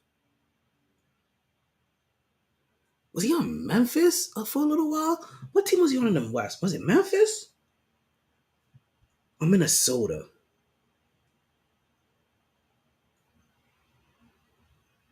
Well, I could just be thinking about Houston all over again. All right. But to see them honor Meta World Peace, especially since when Ron Artest was here. In-game flopping penalty. Game will not stop on a violation, not reviewable by coaches. Offending player will be charged with a technical foul. Opposing team can choose any player from the floor. Second, okay. New rules approved. Second coach's challenge teams will be awarded a second challenge. The first one successful teams would not retain a timeout if second challenge is successful. Okay. So they made some smart decisions. It's kind of similar to what NFL did with their challenge rules, right? Is that if you get the first 2 right? If you get the first one right, then you retain your timeout and you retain another challenge, but allows you to get a second one. And at that point in time, it's just your second one. You're not going to get a third one. You're not going to get another timeout. Like, that's just it. We don't care how many times you're right. We ain't gonna keep having you stop this game just to prove how right you are.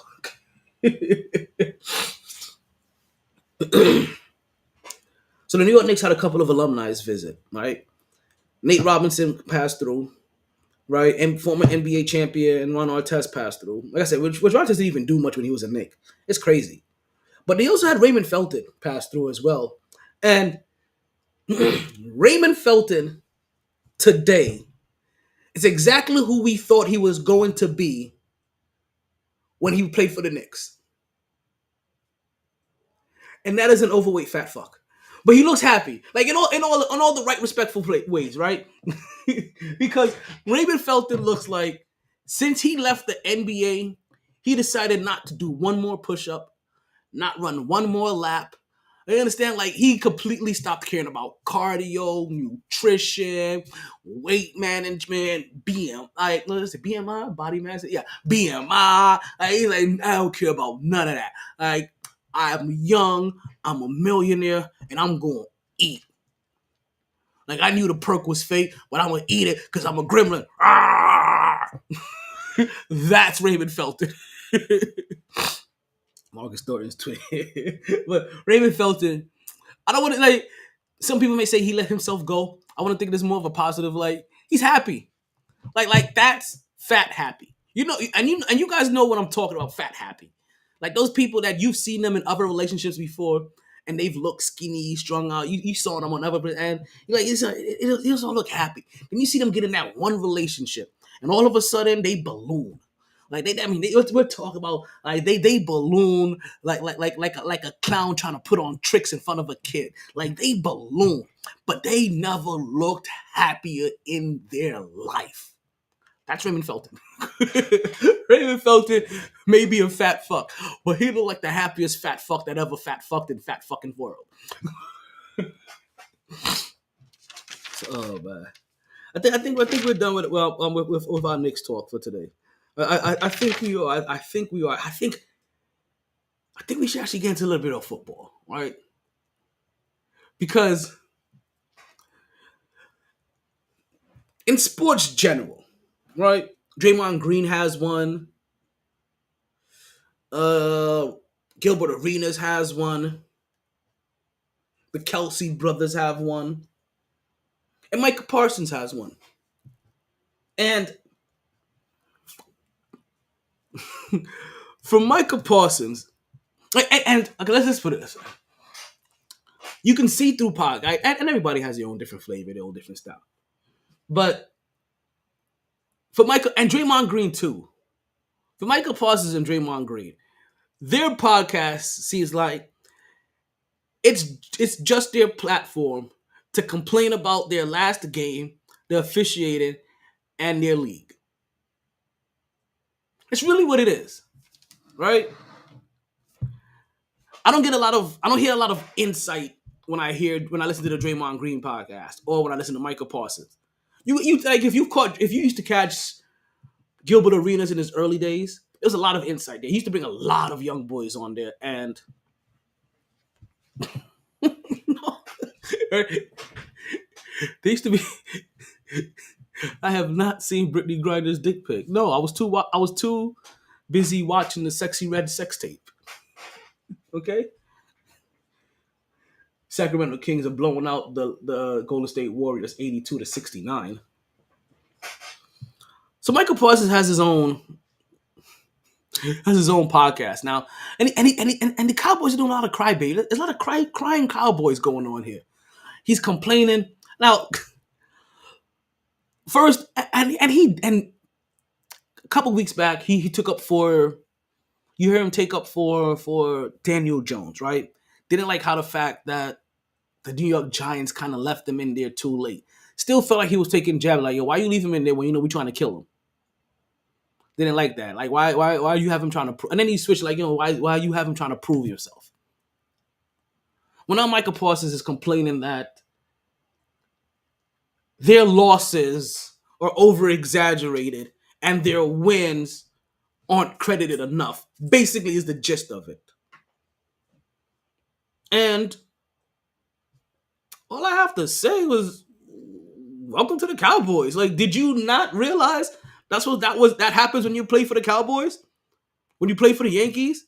When you play for the Knicks? When you play for the Jets? When you play for the Giants? When you play for the Niners? When you play for the Lakers? You're one of them. Everything you do is blown out of proportion. If a tree falls in the woods, it's on the Channel 6 News. That's the answer to your question. If a tree falls in the wood, does anybody hear it? Depending on where you live at. If you're the Lakers, Knicks, all those teams I just mentioned, it's on the news, front page.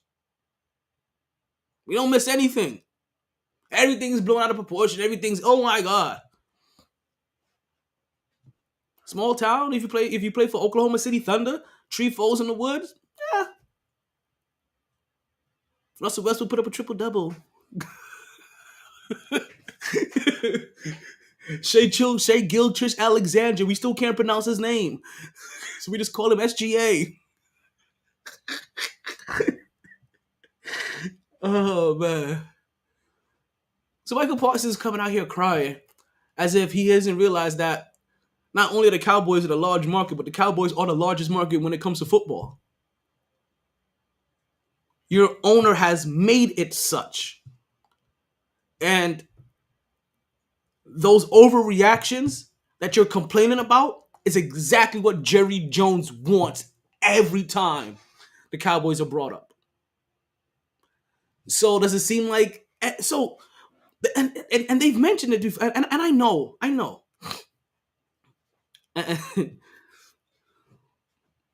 If a Longhorn fans fall, no, but if a Cowboys fan falls, you're gonna hear about it.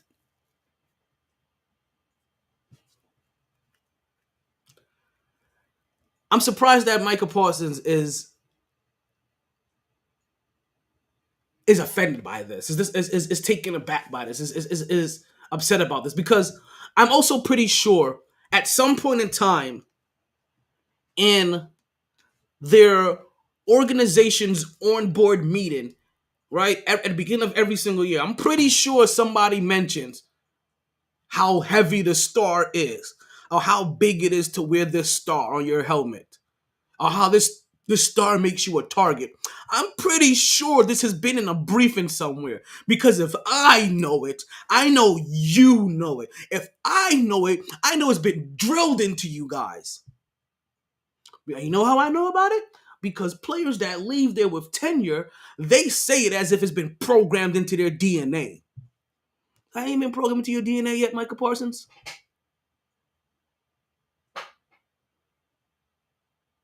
So when they say that you had a bad win, yeah, you had a bad win. I don't care how good you feel about it, man. It was bad. Who did y'all even play? Who did y'all squeak past? That y'all catching all this slack for? The LA Chargers. That insufficient team.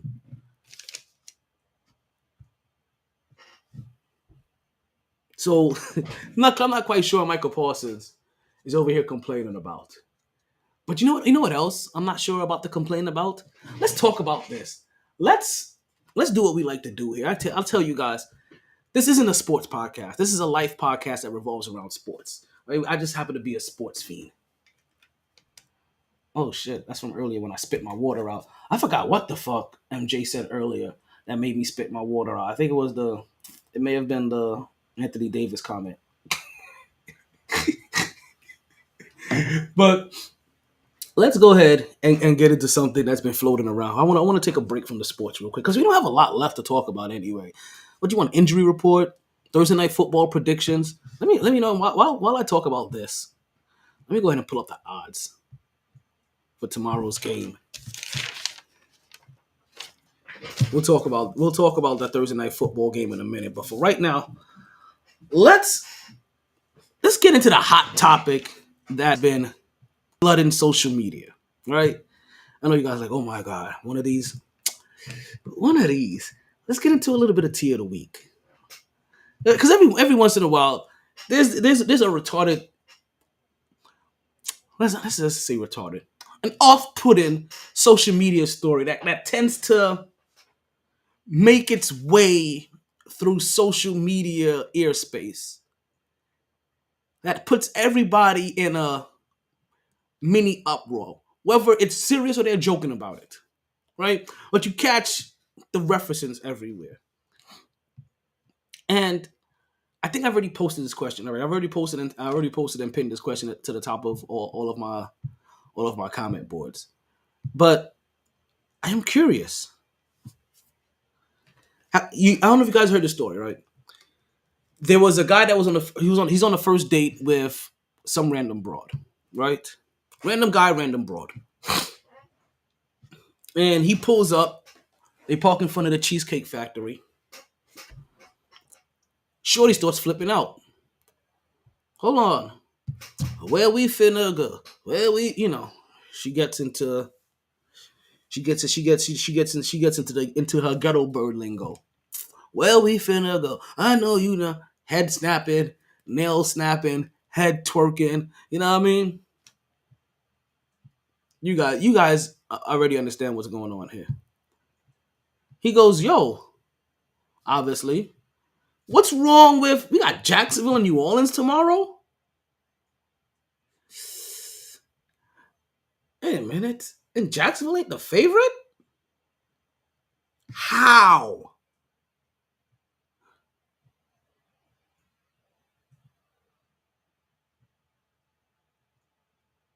How is Jacksonville not the favorite against New Orleans? Hold on. What am I missing? I mean, okay, they both got a record of 4-2. Wait, is Jacksonville 4-2? New Orleans is 4-2. Jacksonville. Where's your record at? Where did I put you at? Did you play last week? There you go. Yep, 4-2 as well. I don't know. I think Jacksonville is, I guess this is where you put your money at, right? The odds are the same either way, though. Yeah. So they have New Orleans as a as a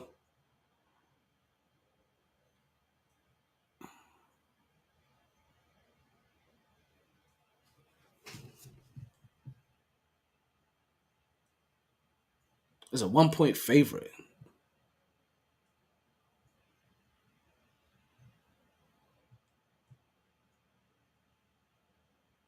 Which, not gonna lie, kind of surprised me.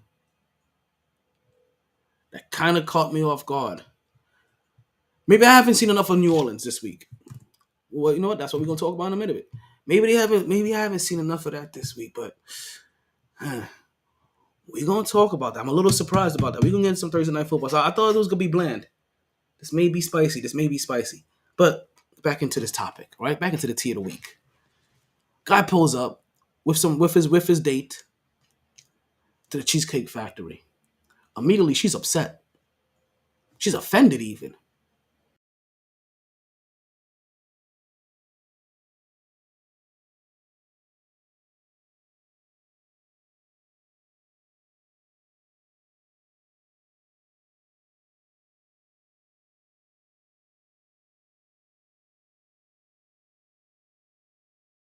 Astronaut, excusez-moi. Do you see me? I'm high maintenance. I deserve that. Man. So, I guess my first question for the fellas, for the ladies. Is the Cheesecake Factory an acceptable place to take a first date on? Because I know plenty of women that when you talk about going to the Cheesecake Factory, it's a big deal. They talk about it like going to P.F. Chang's. They're going to that hibachi place. Oh my God, P.F. Chang's. $20 French shrimp fried rice. Like, bitch, you better go order some $9.75 shrimp fried rice from the goddamn Chinese store at the corner. $32 for shrimp fried rice. Oh my God. Look at the heart of rice pump. Yo, I hate that place. I swear to God, it's the worst. It's the worst waste of money. I hate going to that place. The food is not that good. It is the most basic shit ever. Like the food is bland. I don't get it. The hibachi plate, like, no, I really don't get it. I don't get it. It's not. I guess eventually, like, you get caught up in like, ooh, I look, but you start eating, and you're like, this is basic. My corner Chinese store serves better tasting food than this. The portions are fugazi. You get bigger portions at your Chinese store. The bill is ridiculously high. Like, yo, I overpaid for the worst Chinese experience ever. And my chef was Mexican. What's going? Like, what am I doing here? But we don't even talk about PF Chang's or whatever this hibachi place is. This is the Cheesecake Factory she's complaining about. She wouldn't get out. Now, she wouldn't go. I'm going to tell you this. I'm going to tell you this straight up. One, she would have got out my car. That's one. That's one. She would have found her own ride home. And two, I'm going to go have myself some dinner. Like, fuck that. I love me some cheesecake. I'm a New Yorker. I love me some cheesecake. Get me a good strawberry cheesecake. Whew. I can't fuck with cherries. When you get me a good strawberry cheesecake, whew, it's a wrap. Even a plain cheesecake, it's a wrap. As long as that graham cracker crust is nice and graham crackery, fucks with a good cracker. Right? Good cracker crust. Like when it's on point, it's on point. Is JaVale McGee still in the league? I didn't realize he was still in the league. He's in Sacramento now. This is gonna be. I'm gonna tell you why I like the Sacramento and Golden State Warriors matchup. Right, not just for preseason, but for basketball right now. As you know, we've been watching Sacramento since Fox's rookie season. You know, this current when I'm talking about this current version of Sacramento, we watched Sacramento for years upon years, but you know, we really paid attention during this current version of that, especially since they had De'Aaron Fox. This matchup with Sacramento and Phoenix is going to be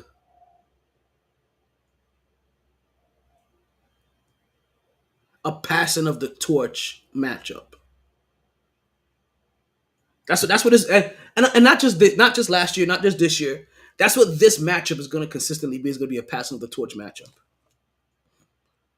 and I'm here to see that. Now, what I want to know is that what are you guys doing after she says that she's not going to the Cheesecake Factory?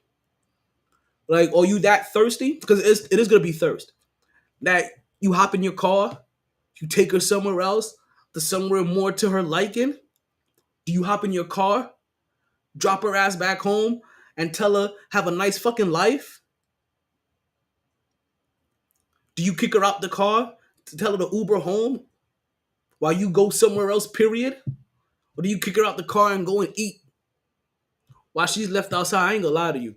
I don't know if I would leave her outside by my car while I go inside to eat.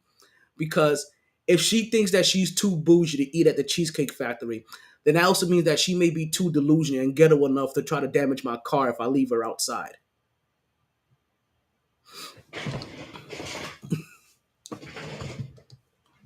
But I am telling you this much.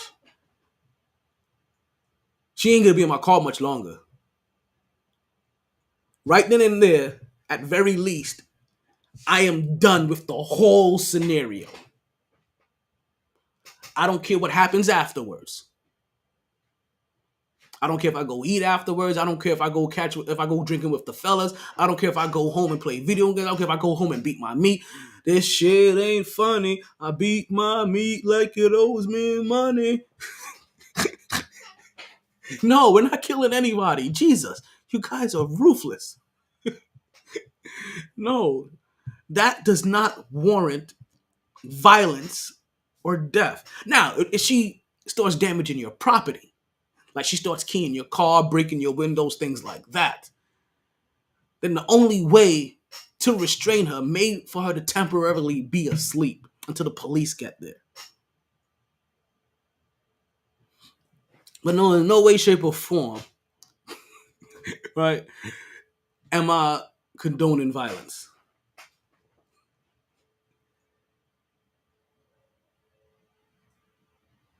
What is this, Sonics? Do we have a Sonics up here? I gotta find if I have a Sonics up this way. I recently moved, right, to a new set of town, to a new area. And this area is a little bit more bougie than my last area. Like, I'll keep it a buck with you guys. This area is a little bit more bougie than my last area. And my last area was kind of bougie. right? It didn't have all of my natural island anemones, right? My Caribbean anemones that I'm used to. I like, yeah, actually, it was pretty decent. No, still kind of had it. It was pretty decent. It was much better than here. My area before that, I never had an issue. The area, the area right before this one was good, not too bad. Still had to, maneuver, but at least the place that you had to maneuver to still wasn't out the way. This new area, sheesh, sheesh. You guys understand? I gotta drive like half an hour just to get some good Caribbean food. Easy. Like that. That makes no sense. That makes no sense.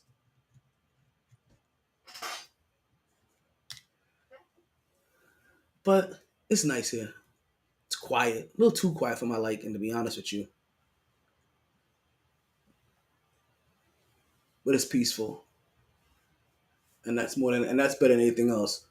You know what I mean? You live in one of those areas where I know I don't, but I feel like people leave their let's leave their doors unlocked all the time. I live in one of those neighborhoods where you gotta where you gotta come through like 5 security gates just to get to us. Live in one of those neighborhoods where the security guard is taking your license plate, is taking your ID. He also wants to know your security. He wants to know your security number and also your your FICO score before you come into the neighborhood. We live in one of those. Like it's super bougie. Like the fact that regular island anemones. I could, but you know what though? It makes sense to me now. It makes sense to me now why everybody here gets shit delivered to them. Right? It really makes sense to me why everybody here gets shit delivered to them. Because the stuff that you really want, like who wants to drive all that way just to go get that shit? So everybody gets shit delivered to them. I realize that we don't need people that don't get shit delivered. Start to do shit myself. We still we still do a lot of shit ourselves here. I don't know. I guess eventually we'll convert and we'll assimilate into how our neighbors are and how our neighbor is. Like, yeah, well, I don't feel like driving all this way. Let's just go ahead and spend all this money in delivery. Nah, that shit don't even sound right. I ain't paid all that money in delivery fees. And plus, I like to get out. I like to get out. I like to see my neighborhood. Like a lot of these people, they've gotten to the stage where they don't really care so much about seeing their neighborhood. Like they'll contribute to it, but they don't need to see it. Yeah, I want to see it. Like I'm still out on these streets. Like I'm still on the basketball court serving work. You know what I mean? Got to flood whatever neighborhood I'm in with my joy.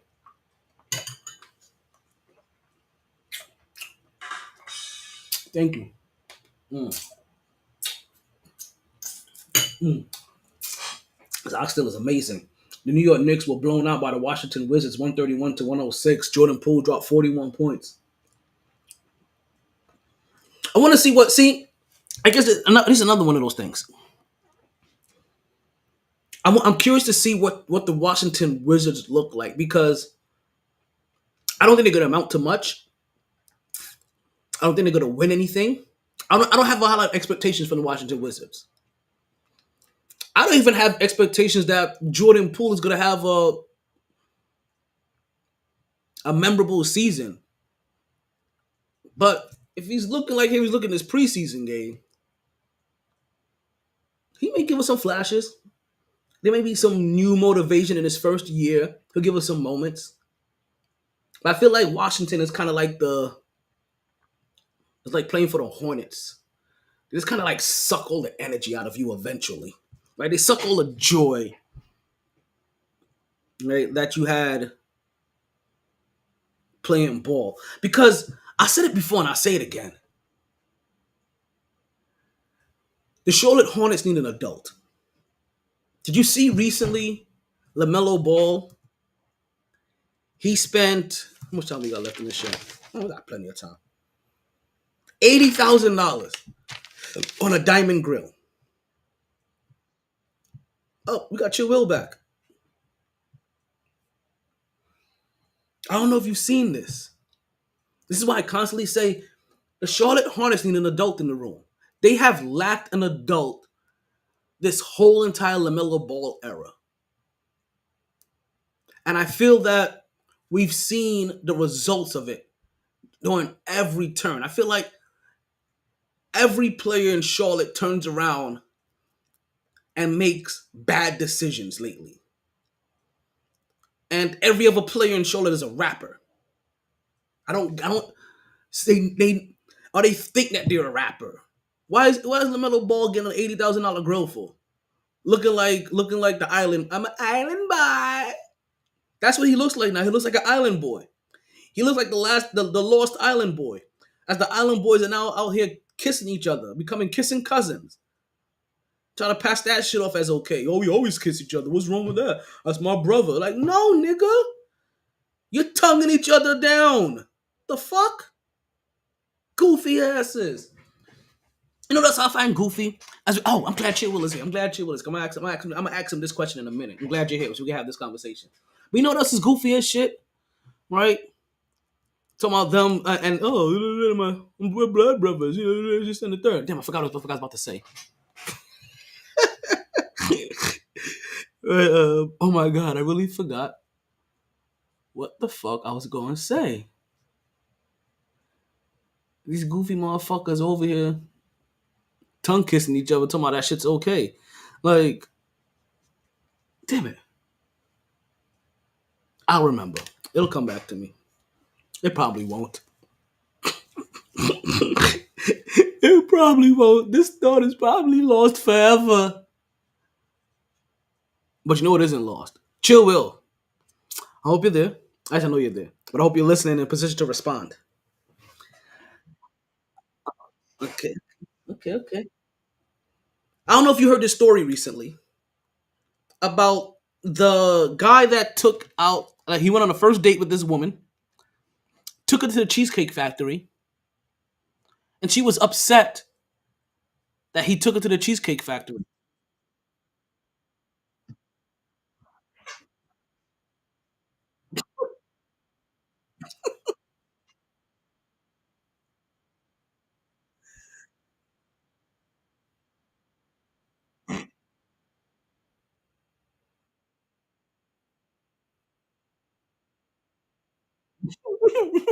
You know what I started hearing immediately? I started hearing that Tay Rock. As soon as you said that, I started hearing that Tay Rock freestyle. You a ping pong body bitch. You a capital P body bitch. A Donnie Bravo body bitch. A silverback body bitch.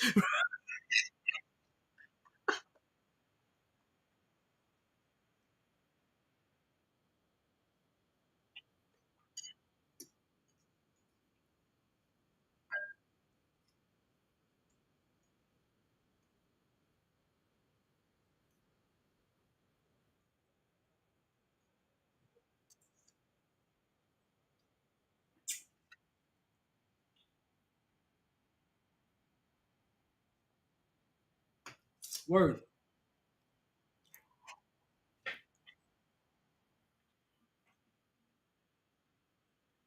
Will, one second. You got me on speaker. I'm hearing myself heavily in your end.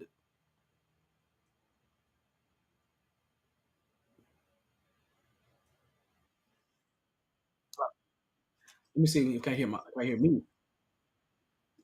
It's a little bit better, but yeah, I still can hear it. Uh, yeah, I had to talk about that as you get yourself squared away. I had to talk about that. I was listening. I don't know. I'll tell you what I was saying. I was like, listen, like one. I'm glad you said too that he had a pin on him because I would have left her there. Like I would have. Like, it's funny. I first I debated if I would have left her out there while I went inside and had a meal. But then I realized, nah, she's probably too ratchet for that to happen. She'll probably end up vandalizing my shit. So I'll probably have to leave her there and then go about my business somewhere else. But there's no way she's in my car after that. At that point in time, I am politely asking her to remove herself from my vehicle so that I can go about my business and she can go do whatever delusional people do in the middle of the afternoon. She's probably over there fantasizing about hooking up with Drake when she goes see him in concert. As she sits in the 400 section, he never sees her.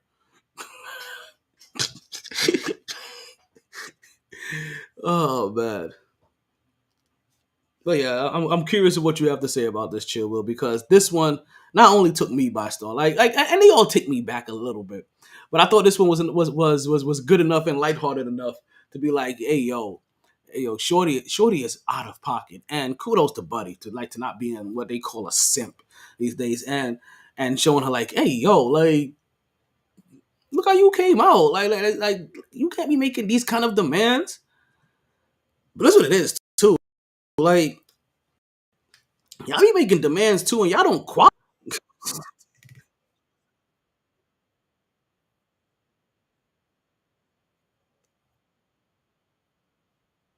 That is true. That is true.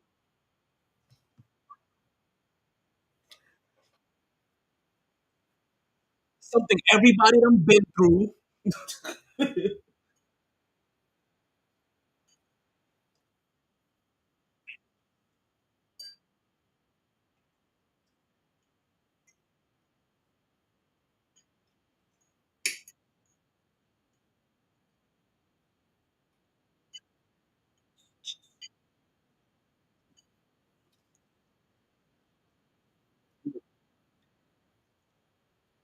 J. Cole said it best. I love it when you give me head. I hate it when you give me headaches.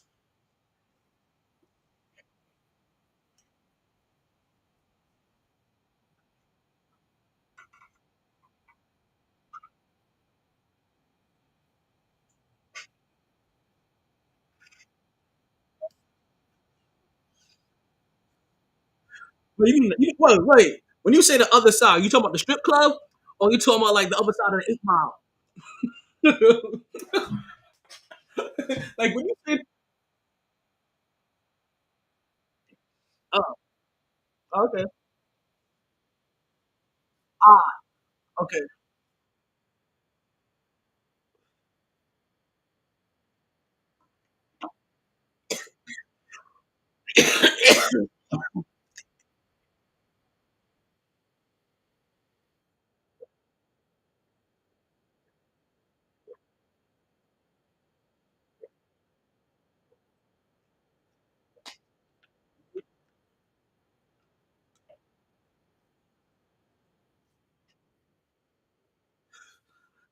You hit him with a for real. Hit him with a hey baby. Run 3 fingers down his neck while you know what I mean. And be like, hey, can you? Next thing you know, not only is he not only is he taking up the trash, he's mowing the lawn while rock hard. Like, man, I wasn't even supposed to be mowing the lawn right now. It's 11 o'clock at night. I can't even see what the fuck. What the fuck was it? Is that the cat?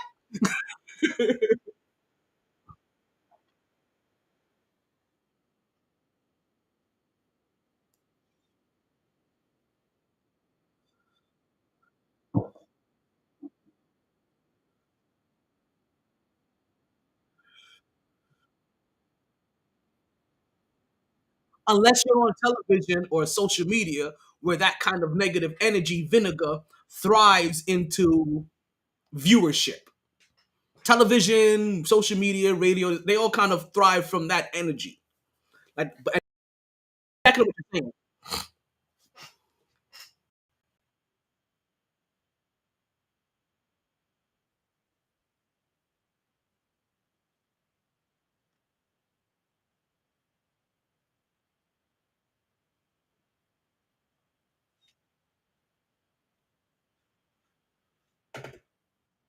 And finesse your femininity don't mean pop your pussy. Like finesse your femininity is not code word for show your pussy or pop your pussy. That's not code word for.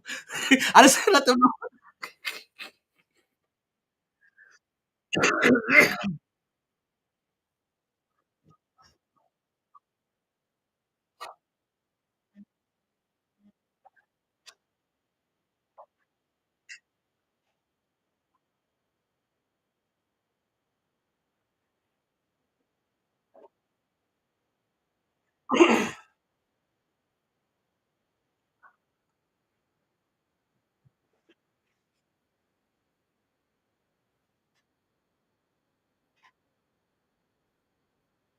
Suck a nigga dick,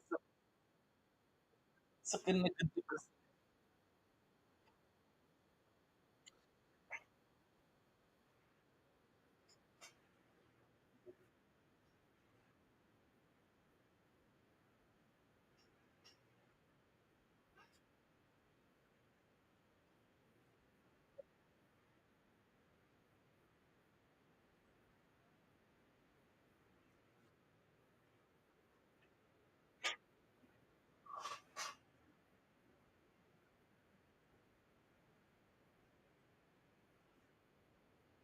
For real, for real.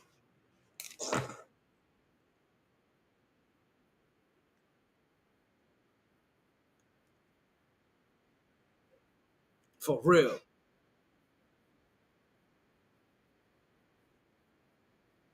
Oh, don't waste it. Don't waste it.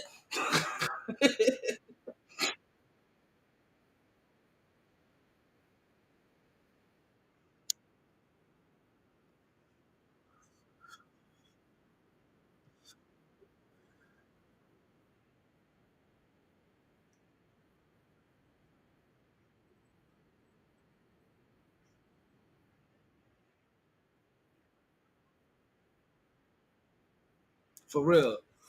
Like, what's the saying? Like, we have a sex toy. Like, we get a pocket pussy. There's an issue. You fuck a cucumber or a banana, everything's okay.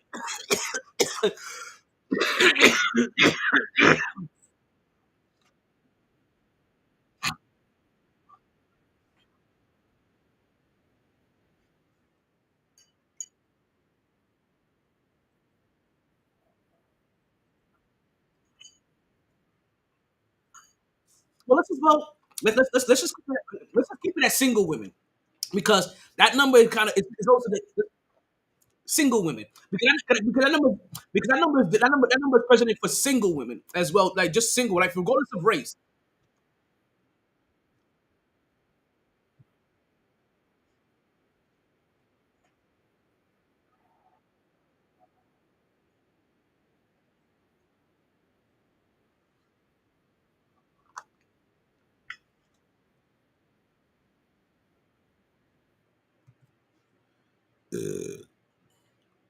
I lost you for a second, Chillwell. Where you at? There you go.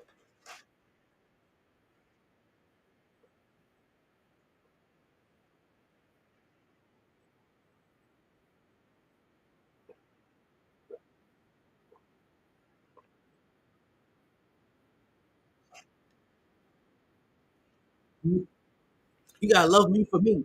Like what? No, you gotta make improvements.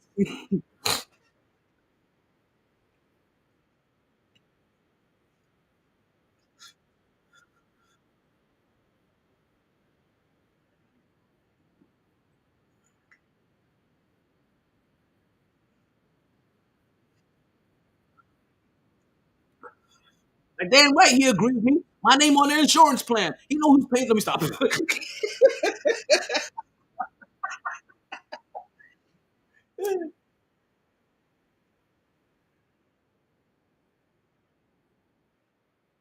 Damn, for real. How did you get there?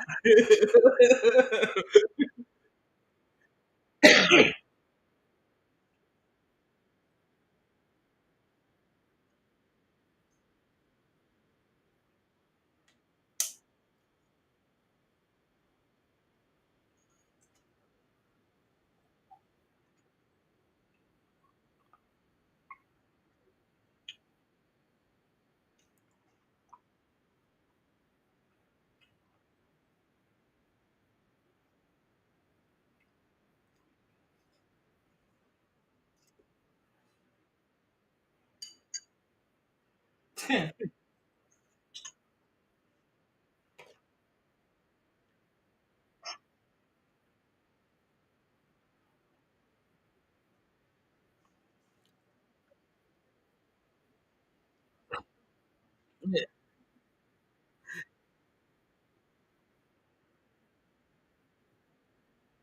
yeah.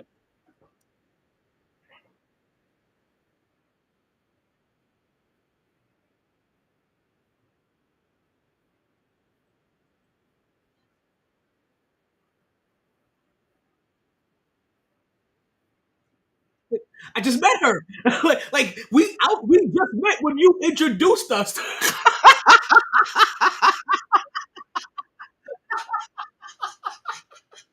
Sorry.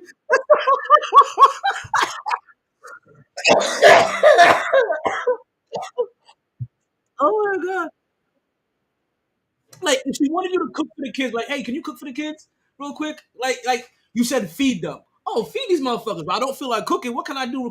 You know what? Little niggas life love pizza and wings. Can't go wrong with pizza and wings when it comes to little motherfuckers, right? Everybody will be happy. Yeah, pizza. I saved the day. I look good for the kids. I fed them. No, you wanted me to cook. Why ain't you say make some spaghetti then?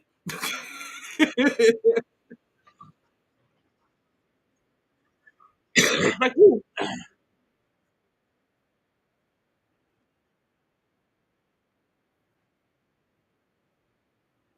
yeah.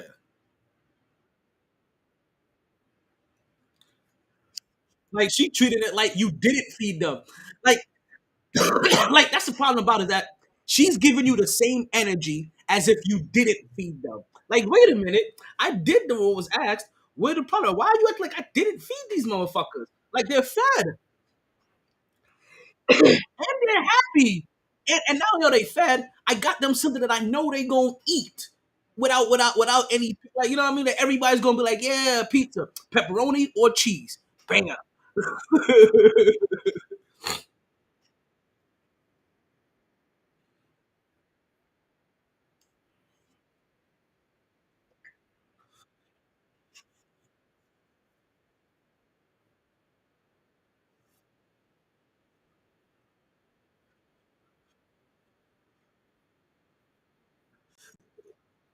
For real,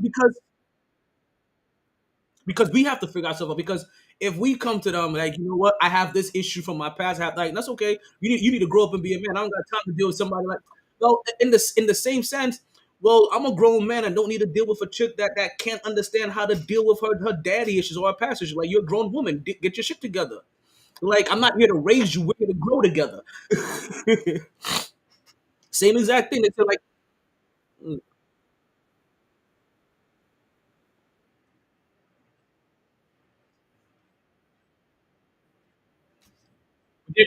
but they're immature. Like that's the thing about it. Like men do immature things. They deal with situations immaturely, or they still have because they still have fantasies. Like they still have princess fantasies and all the shit. As you know, what I mean, as they're still going, and we just like, yo, we need to work, make this money, and make shit happen.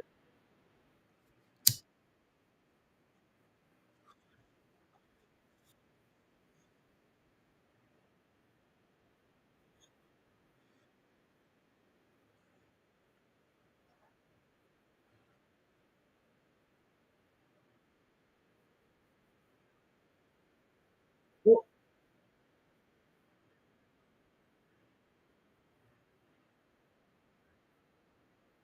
well, let me ask you this: is not the refusal to grow up not immaturity,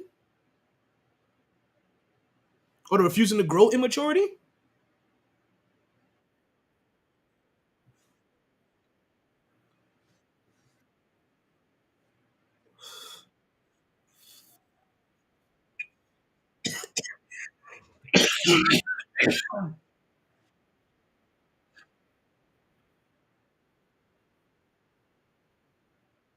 Mhm. Fantasy.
Mm.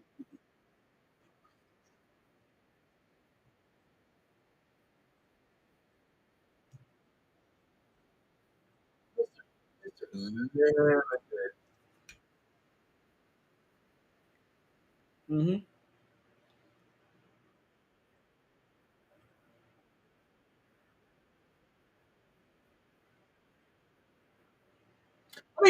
Even whether it's real or not, like it's still a good talking point, and because it actually happens.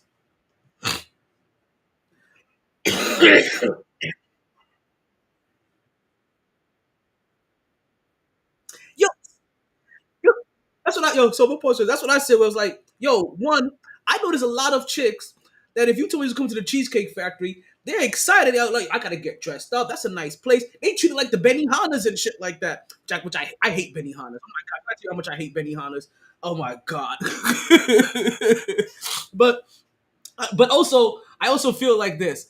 If I would have ran into a chick that's impressed by the Cheesecake Factory, in my back of my head, I would also be thinking like, "Oh, you simple bitch!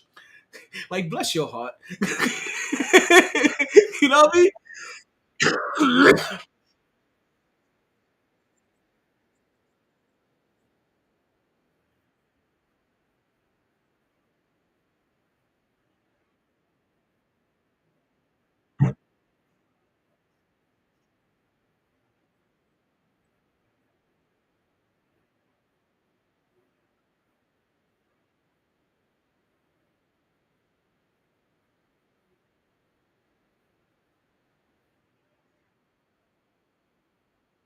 Oh yeah, facts. But that's expected though. Like that's expected almost any time. Like yo, 150 between meals, drinks, shots, dessert. That's why I hate going. And guys, see, can I tell you? This is also the reason why guys want to be in relationships, why they also hate it, because going out turns from $25 to $150 every time.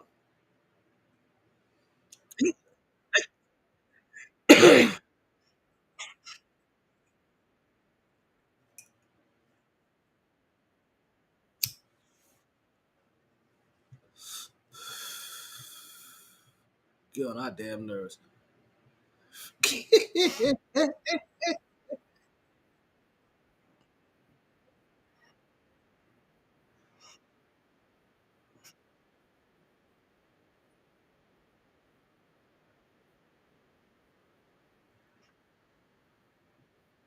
Like for real.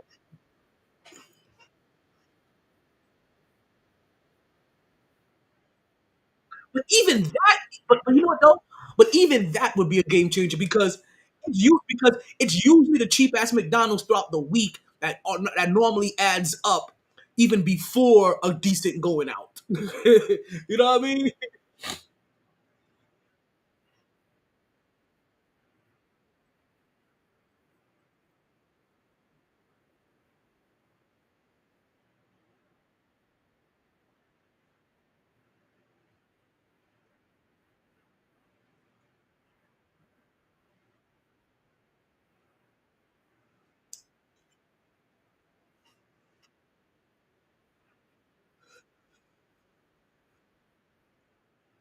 Definitely, definitely.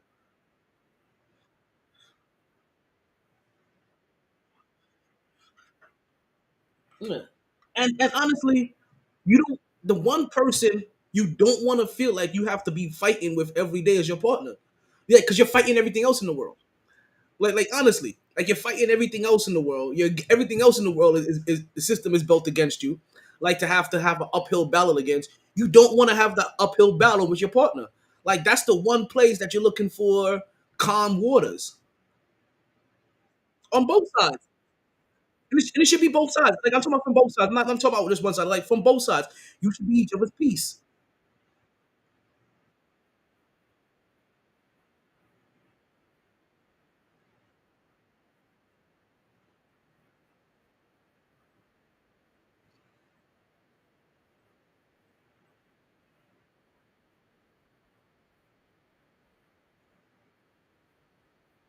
See, I'll give you cultural, but I'll also give you regional.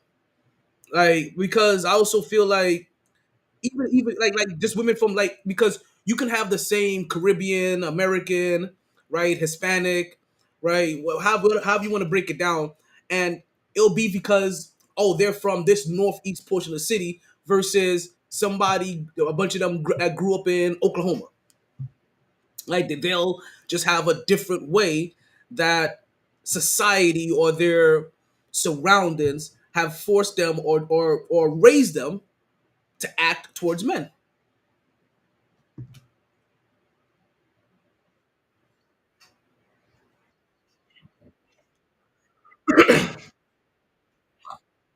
Mhm.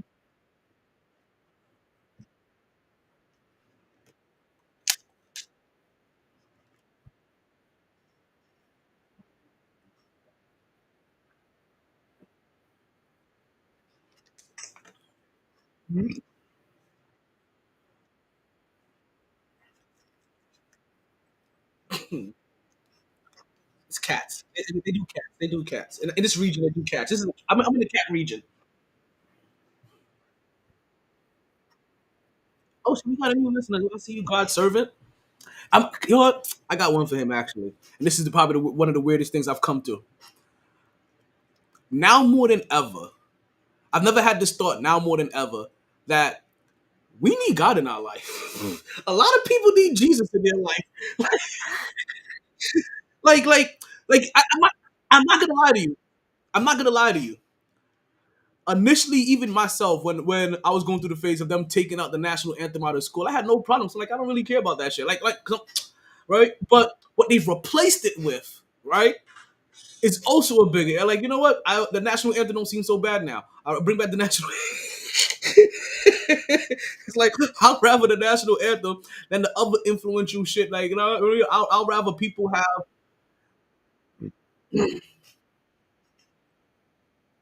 But it's always been an agenda. It's always been an agenda.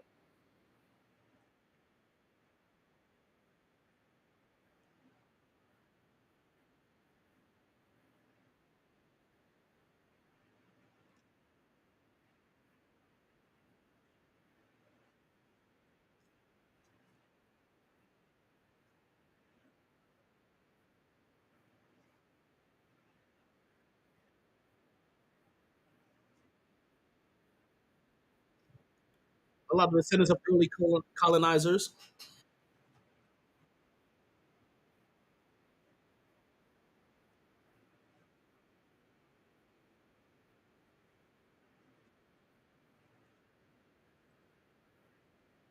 Oh shit! You talking about nobody beats the Wiz. Gotta get on down. Oh, no, that's the Oz. Wait, is that the Wiz or the Oz? Wait. I think I'm relaying both. You talking about the Oz? Okay, yeah, the Oz. Oh, gotta get on down the road. You got to get on down. Can I tell you real quick story? We don't have a lot of time left on here. I have that tape, and I used to play that VHS all the time in my lobby in Germany. You know how many people I put onto that? Like, there's like, what? Diana Ross and Michael Jackson did a. I'm like, yes. I didn't like. How do you not know about this? I've seen this on regular television on ABC in New York almost every year. Like, what is going on in Texas?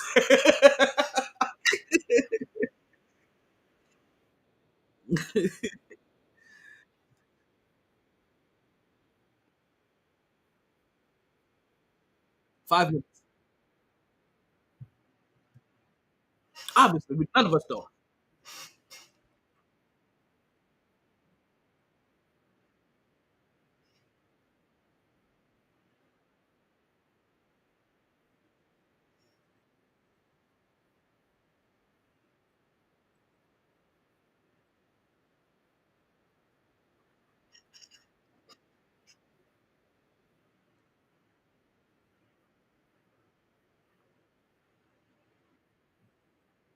Well,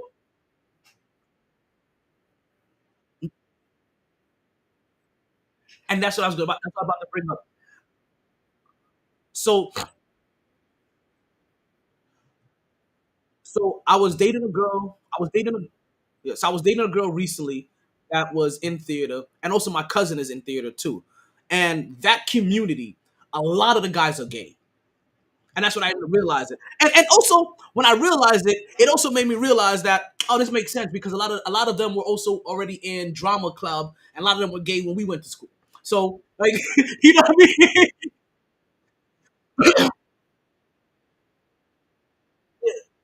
Yeah, so I remember like drama class and all that, and those classes already being heavily filled with a lot of the gay kids from school. So it made me realize, oh, okay, like this has been their community.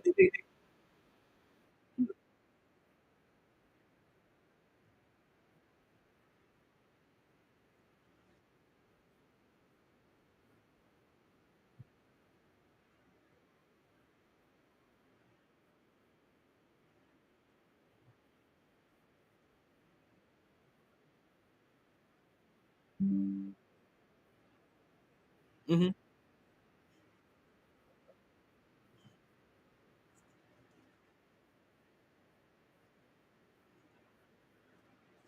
And honestly, there's some people that, and while there is a narrative being pushed, there's just some people just being themselves and not realizing that they're part of a bigger, like a bigger system than that, or or I guess to say in a bigger conspiracy, right? Oh damn, Golden State ended up winning this game by one. Yeah, because they're innocent in this. They're just doing them. Like, yeah, actually, yeah.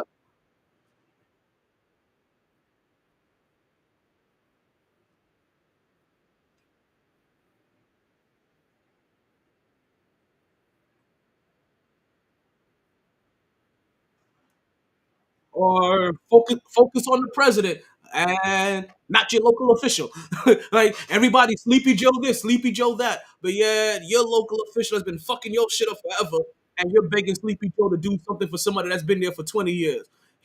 Joe's gonna be there, and I'm using Joe because he's the current one, right? It could be anybody, right? Because even when Trump was there, he was like, "That's your local people. Fuck, like talk to your local mans in them." Like, all my Republican people, I got them on board. They with me. Like they go do what the fuck I say.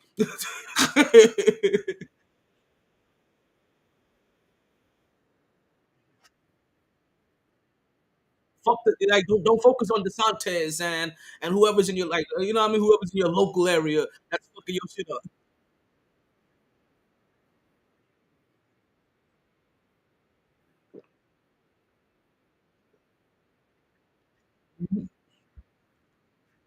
Okay, damn it, gentrification, is that not also evolution in a weird ass way? Everybody wants their neighborhood, and everybody wants their neighborhood to be better.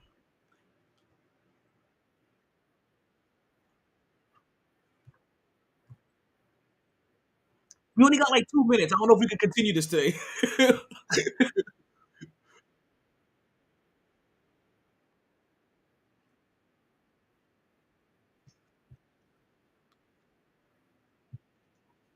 Gentrification.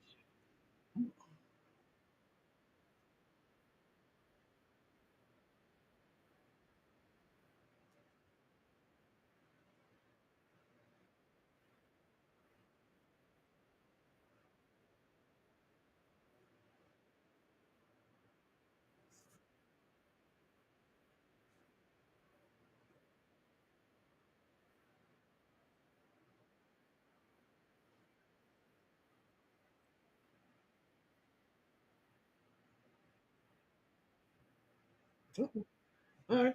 Listen, no, no, listen. I already wrote it down for a topic for Friday. You better be here Friday. We go.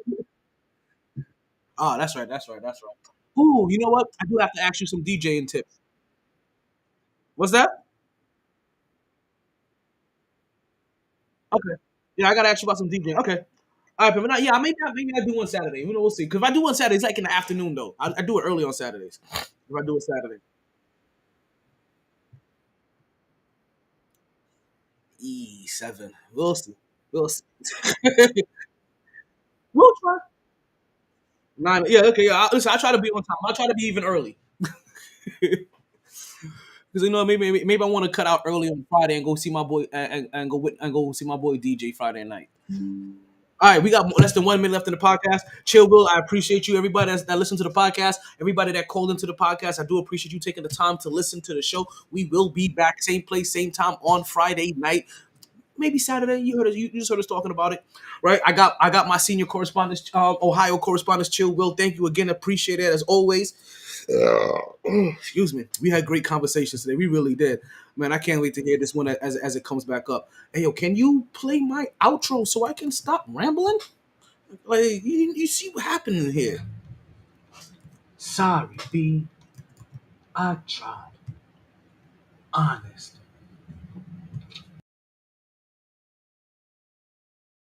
Be contained. No lag. No lag.